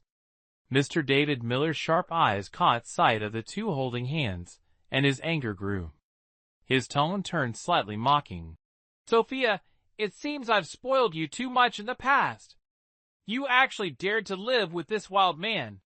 And for over a month. Sophia Miller, I know you've never. Have you been watching me all this time? Sophia Miller interrupted him, staring at Mr. David Miller in shock. Yes. Mr. David Miller snapped his fingers, and a small, jet-black insect flew down from the tree branch, landing on his finger. With the appearance of the insect, the buzzing sound became even clearer. Amid the scorching summer heat, the buzzing of an insect was hardly enough to draw anyone's attention. Sophia Miller was utterly stunned. Damn it! How could her father be this formidable? It defied all logic. The original storyline never mentioned this. No, perhaps it was because she had altered the trajectory of the original character's life. In the original plot, after being outmaneuvered by the female lead and severely injured by the male lead, the villainess couldn't bear her own humiliation and fled to the city. By the end of the story, it was revealed that she lived happily with some spoiled rich heir in town. Was it because the villainess had lived according to his wishes that he had hidden his true thoughts all this time? Sophia Miller, come home now. This was a command, not the gentle advice she used to receive. Sophia Miller slowly shook her head and looked at Theo Wilde. He was also staring at her, his brows slightly furrowed, his expression visibly displeased. I want to stay with him. Sophia Miller shifted her gaze, looking directly at her father. I'm not going back. Sophia Miller. Her father laughed angrily, his dark eyes fixed on her. This is no time for tantrums. Obediently come home with me. The bodyguards behind her father began to move, their faces emotionless as they glanced into the distance. Sophia Miller stayed silent for a moment before speaking slowly. I'll go back, but only on one condition. You dare to make demands of me? All the gentleness her father once displayed had now completely vanished. Everyone in the village already calls me a vixen anyway. One more accusation won't matter. Sophia Miller shrugged, her face indifferent. Mr. David Miller's face darkened, his voice cold as he said, Speak. Let him go to school. Sophia Miller pointed at Theo Wilde, quickly responding, As long as you let him attend school, I'll go back with you. Mr. David Miller froze. He had never imagined that Sophia Miller would care about someone else like this, especially someone who was nothing more than a wild child. Thinking this over, Mr. David Miller's fury surged. He glared at Sophia Miller, but eventually replied firmly, Fine. Good. Sophia Miller knew she had to return. She just lacked a proper excuse. The appearance of Mr. David Miller provided that very excuse. Theo Wilde going to school was also part of her plan. To live a normal life, school life was, of course, essential. In short, this was a favorable outcome for both. Sophia Miller slowly let go of Theo Wilde's hand, patted his head, and smiled gently. Be good, okay? Theo Wilde immediately clung tightly to her hand, shaking his head vehemently, desperate like a drowning man clutching at straws, unwilling to let go. Sophia Miller froze for a moment, her heart aching slightly. She spoke softly. It's okay. It's just a temporary separation. Theo Wilde still shook his head, his eyes brimming with tears. Sophia Miller hadn't expected Theo Wilde to rely on her so much and was momentarily stunned. In the past, she didn't want to play the villain by separating them, so let me do it, Mr. David Miller said, tilting his head and instructing the bodyguards beside him. Understood. The bodyguards quickly stepped forward to pull the two apart. Seeing Theo Wilde suddenly grow furious and attempt to grab someone, they swiftly restrained his hands, feet, and head. Restrained, Theo Wilde let out muffled cries, his eyes reddened, tears welling up like a mist about to condense. Let him go. Sophia Miller said softly. The bodyguards froze and looked toward Mr. David Miller. Now's not the time for a pity act. Mr. David Miller shot her a cold glance, his tone in the latter half carrying a hint of weariness. How long do you want me to be the bad guy before you're satisfied? Sophia Miller remained silent as she stepped forward. She understood her father's intentions, but that didn't mean she accepted his methods. Mr. David Miller simply wanted her to find a city man to marry and live a happy life. But that was something Sophia Miller couldn't do. Once Sophia Miller walked far enough, Mr. David Miller finally ordered the bodyguards to release Theo Wilde. Theo, don't come here. Sophia Miller watched Theo Wilde freeze in place. Seeing the sadness and hurt on his face, she repeated once more. Theo, don't come here. Theo Wilde slightly opened his mouth, as if wanting to say something, but no words came out. Only faint white puffs of breath slowly escaped. Why? Does Fox no longer need me? Why? I've always been obedient, always tried my best to adapt to the things that make you happy. Why are you leaving me? If I haven't done enough, I can try harder. I'll be even more obedient. So, Fox, can you not leave? Theo Wilde stretched out his hands, but they only grasped at emptiness, along with icy droplets falling onto his fingertips. The scorching sunlight burned, carving a deep hole in his heart. Theo Wilde could only remember Fox's tear-filled eyes that day, and her silhouette as she turned and quickly walked away. Her figure blurred within the thin mist, gradually dissolving into the sunlight. A dull ache throbbed in Theo Wilde's head, as if long ago, on a day he could no longer recall, there had been another pair of tear-filled eyes that left him behind, leaving only a resolute back. And then, never returned. Chapter 19. Sophia Miller had been home for 3 months. 3 months wasn't a short time, and Sophia Miller lived her days in a daze. Knock, knock. While reading a novel to kill time, Sophia Miller lazily got off the couch, set the book aside, tousled her messy hair, and went to open the door. Click. As expected, standing at the door was Linda Evans. She wore an innocent, pure smile, and upon seeing Sophia Miller, her grin grew even brighter and more radiant. Sigh, Sophia Miller reluctantly stepped aside to let her in. Since her return to the village, Linda Evans had inexplicably grown close to her. Sophia Miller guessed it was because, among the young women in the village, she was the only one who didn't target Linda Evans or show any interest in Richard Stone. Ever since Sophia Miller had idly listened to Linda Evans vent about her romantic troubles, Linda seemed to regard her as a confidant, treating her like a best friend and frequently dropping by her house. Sophia Miller casually pulled a chair over for Linda Evans, then leisurely sat back in her own seat, picked up her novel, glanced at Linda, and slowly asked, "What is it this time?" Linda Evans hesitantly sat down, her smile turning slightly awkward. "I want to go to the city to find a job, but Richard doesn't agree." "Why?" Sophia Miller kept her eyes on the book, but was already pondering the storyline. It seemed that this time, Linda Evans would be brought back by her parents, which would mark the beginning of a dramatic love-hate saga tied to her family background. "He wants me to stay here, blah blah." Linda Evans began a long-winded rant, complaining about how domineering and controlling Richard Stone was. Just a few days ago, Linda Evans had shyly told her how much she liked Richard Stone's assertiveness and manliness. Women's hearts truly are hard to understand. Wait, did I just insult myself too? Staying home for too long must be messing with my brain. Sophia Miller rubbed her temples and offered some seemingly reasonable, but ultimately meaningless advice. Then, as Linda Evans was on the verge of tears, she casually said, "Go home and think it through," before escorting her out the door. "Phew." Sophia Miller stared blankly at the novel in her hands, wondering how Theo Wilde was doing these days. Over the past 3 months, Sophia Miller had heard bits and pieces about Theo Wilde.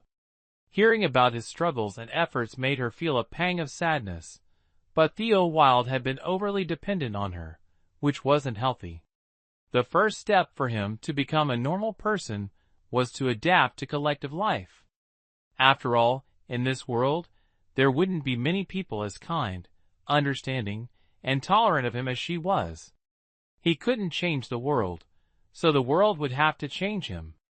Sophia Miller hadn't checked in on him for a few days, and had no idea how he was doing lately. He's probably working even harder now, she thought. Sophia Miller yawned and closed the book. She believed he would adapt eventually. She had always instructed Mr. David Miller to give Theo Wilde special privileges, like hiring him a private tutor, for instance. As for how long it would take, she wasn't in any rush. After all, they were still young, and just the process of getting Mr. David Miller to accept Theo Wilde would require a long battle. Sophia Miller placed the novel on the table and looked around the empty room. After bringing her back home, Mr. David Miller had resumed his work of traveling from place to place, so the house was usually just her, occasionally joined by Linda Evans for a chat. Compared to this cold, empty house, she still preferred that lively little cave. Sophia Miller couldn't help but feel a pang of melancholy, like a mother whose son had gone off to college and was left waiting for his return every day. Patting her slightly dizzy head, Sophia Miller stood up, deciding to go outside for some fresh air. Stop staying cooped up at home. If Theo Wilde returns to normal, she might end up becoming foolish herself. It was nearing October, and most of the trees had already turned a deep yellow. Only a few stubborn green leaves swayed in the wind, standing out amidst the golden hues, looking both glaring and oddly amusing. Though the scenery wasn't particularly beautiful, the occasional cool breeze blowing through made it somewhat enjoyable. Sophia Miller felt much more refreshed thanks to the wind. However, her already messy hair, neglected by its lazy owner, was blown even more unruly, strands falling across her face, giving her a unique look. Completely helpless, Sophia Miller had to fix her hair. It seemed she would have to ensure her hair was done properly before stepping outside in the future. "Sophia!" A deep, hoarse male voice called out from afar. Sophia Miller, in the middle of smoothing her hair, froze. A fleeting thought of a creepy old man crossed her mind. "Sophia! Sophia! Sophia!" Was there really such a persistent creepy old man? Sophia Miller tucked a stray strand of hair behind her ear and, with a mix of suspicion and curiosity, walked toward the source of the voice. "Sophia!" It was a man with slightly long hair and clear eyes that seemed to see right into her soul. He wore somewhat worn-out clothes, with mud-stained pant legs. Sophia Miller stood stunned, staring at the man who felt both familiar and a little distant. Her voice trembled slightly as she spoke. Why are you here?" "Looking for Sophia." Theo Wilde smiled and strode towards Sophia Miller. "Sophia?" Sophia Miller remained dazed until Theo Wilde pulled her into a tight embrace. Only then did she snap out of it, quickly hugging him back. "I miss Sophia so much." Theo Wilde rubbed his cheek against hers, his mood incredibly joyful. Just being able to see her made walking for 5 hours worth it. Just seeing her again was enough. Sophia Miller smiled. "I missed you too, Theo." "Sophia." "I listened to them and worked hard on my speech." "You did great, Theo. So don't leave me again." Theo Wilde's deep voice, as if coming from the depths of his heart, made Sophia Miller's heart tremble slightly. "I won't." Sophia Miller reached out to pat Theo Wilde's head, her voice as gentle as a flowing stream, soothing his heart. "I'll never leave you again." After all, her class only had one student, and he was adorably silly. So, she had no choice but to give her all to teach him.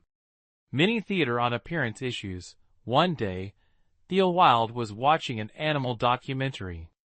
Theo Wilde, Sophia, why is there a fox, as silly as me? Sophia Miller. Chapter 20. Grabbing the Wild Kid, the end. Although Theo Wilde and Sophia Miller finally reunited, they had barely spoken for long before someone arrived to take Theo Wilde back to school. It was then that Sophia Miller realized Theo Wilde had actually been skipping school. She felt both touched and amused. Sob, sob, Sophia! Theo Wilde clung tightly to Sophia Miller's hand, shaking his head repeatedly. I don't want to leave, Sophia. Sophia Miller, helpless, reached out with her other hand to pat his head, soothing him gently. Be good, Theo, go to school. Sophia said she wouldn't leave me. Theo Wilde pouted, his face full of grievance. Theo, going to school doesn't mean I'm leaving you. Sophia Miller looked at the boy intently, persuading him softly. It just means you have to be a good student at school so everyone will love you. So Sophia will like me even more? Exactly. All right. Theo Wilde nodded solemnly, his expression like a warrior heading into battle. Before leaving, he even rubbed his cheek against Sophia Miller's one last time. The looks from the teachers, however, were truly bizarre. Sophia Miller didn't dare meet their eyes. It was as if they had just witnessed her swallowing a fly, shocked, fearful, and incredulous all at once. Sophia Miller stood frozen in the breeze. Huh? You want to visit Theo Wilde? Yes. Sophia Miller nodded, smiling. Last time, thank you, Father. What? Mr. David Miller paused, slightly puzzled. Sophia Miller smiled without explaining further, and continued to request permission to visit Theo Wilde. Mr. David Miller pressed his lips together, his expression indifferent, but he gave a very slight nod. Ah, it seems that, in a way. Mr. David Miller is also the type to be cold on the outside but warm on the inside. In such a vast world, Theo Wilde was still able to find her safely. If it weren't for his silent assistance, Sophia Miller wouldn't have believed it. No wonder she was able to gather information about Theo Wilde, and even know that he was left home alone without anyone to watch over him. Sophia Miller couldn't help but sigh, recalling her initial thoughts upon arriving in this world. I really was clueless. Because Mr. David Miller truly does care deeply for her. The teaching building featured a design of white walls and red-tiled roofs, with blue ceramic tiles adorning parts of the walls, breaking up the large white surfaces. The blend of blue and white created a refreshing color palette, evoking a sense of comfort. Surrounding the building, clusters of trees swayed gently in the wind, while maple leaves drifted softly to the ground. Sophia Miller took a deep breath, and the fatigue from her 2-hour car ride instantly dissipated. Which class is Theo Wilde in? She turned to ask the man in black, who had been specifically assigned by Mr. David Miller to accompany her. Please follow me, the man replied in a low voice, striding ahead to lead the way. Sophia Miller followed him at a leisurely pace. As soon as she stepped into the building, the tender, clear voices of children reading aloud echoed from all directions.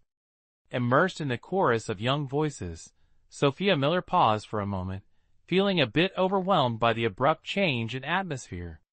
We're here. The man's monotone voice, calm and steady like an unbroken line, pulled Sophia Miller out of her wandering thoughts and back to reality. Huh? Oh, okay. She nodded and instinctively looked up. In front of her was a small blue wooden door plastered with countless cartoon character stickers. The door was undeniably childlike. Sophia Miller couldn't help but think to herself as she leaned against the doorframe, quietly peeking inside.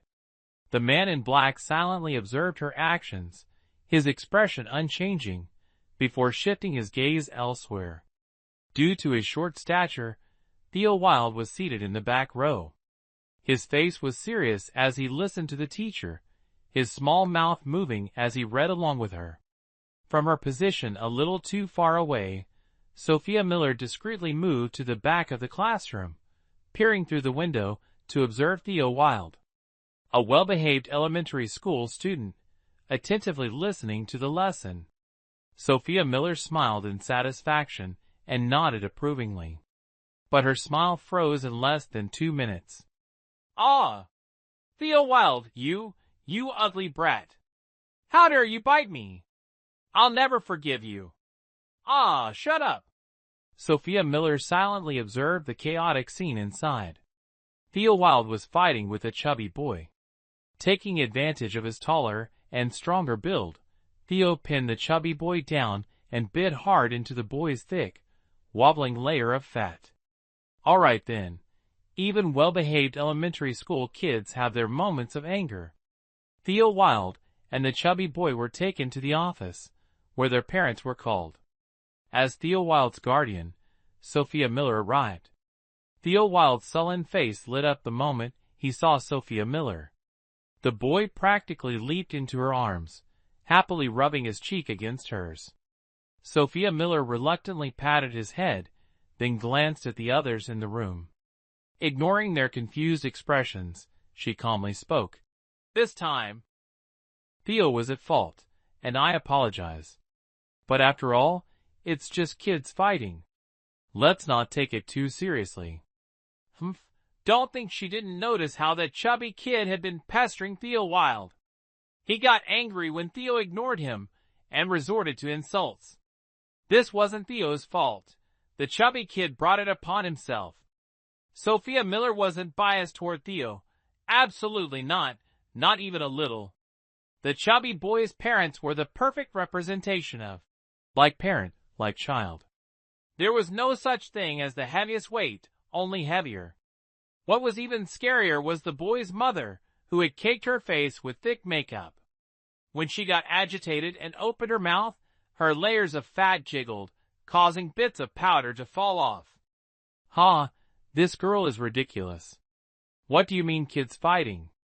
Theo Wilde bit my son like a rabid dog. What are you trying to say? Trying to shirk responsibility? Let me tell you, don't even think about it." Although her appearance was far from pleasing, her sharp tongue fired like a machine gun. "Humph, I'll make it clear today.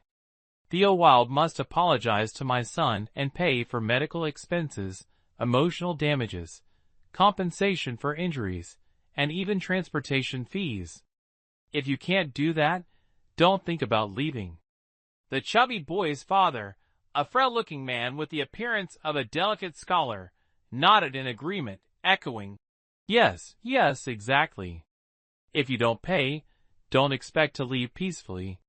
Sophia Miller raised an eyebrow, looking at the couple as if she were half amused, half unbothered. Well, it seemed she had the misfortune of encountering a pair of extraordinary characters. Sophia glanced at the man dressed in black who had accompanied her. With a slight pout toward the couple, she signaled him. Once he nodded in acknowledgement, she took Theo Wilde and walked away. "Hey, where do you think you're going?" The shrill voice of the woman screeched from behind, accompanied by hurried footsteps. Then, a cold voice interjected. "Ma'am, please remain calm." Sophia Miller pulled Theo Wilde under a large tree in the schoolyard. On the rubber running track, only a few figures could be seen chasing and playing around.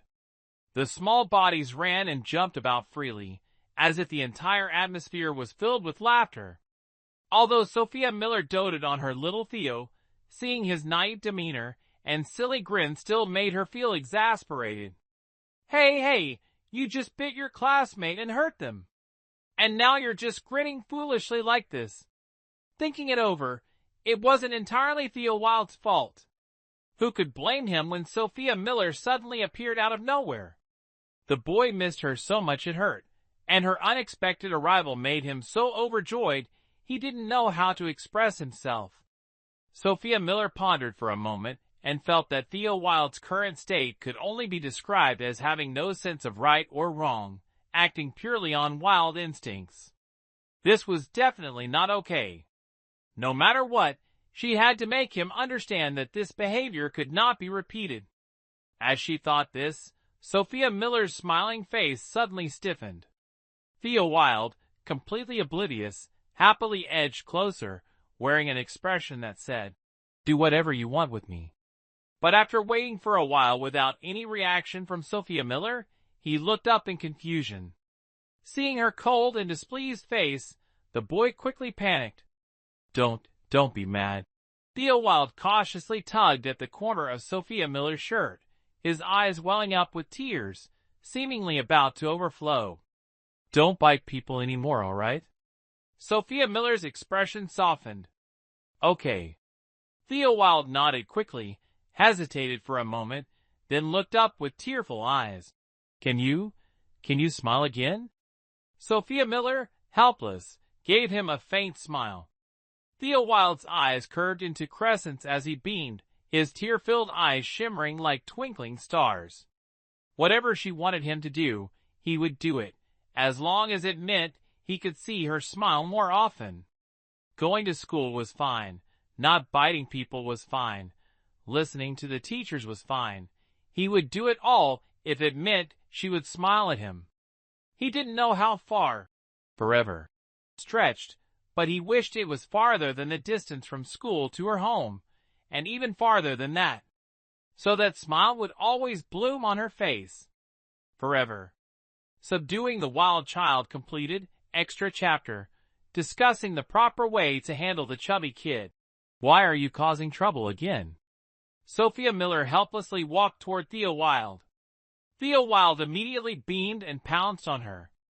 "Sophia, this time I didn't bite him." Sophia Miller glanced at the chubby boy beside her, clutching his face with an expression of utter despair. "Theo Wilde, you scoundrel. How dare you pinch this young master's handsome face? What if it gets ruined?" Sophia Miller patted Theo Wilde's head, looking into the boy's sparkling eyes as she slowly said, "Don't do that again, okay?" Theo Wilde, who had been nuzzling his head against Sophia Miller's hand, suddenly froze,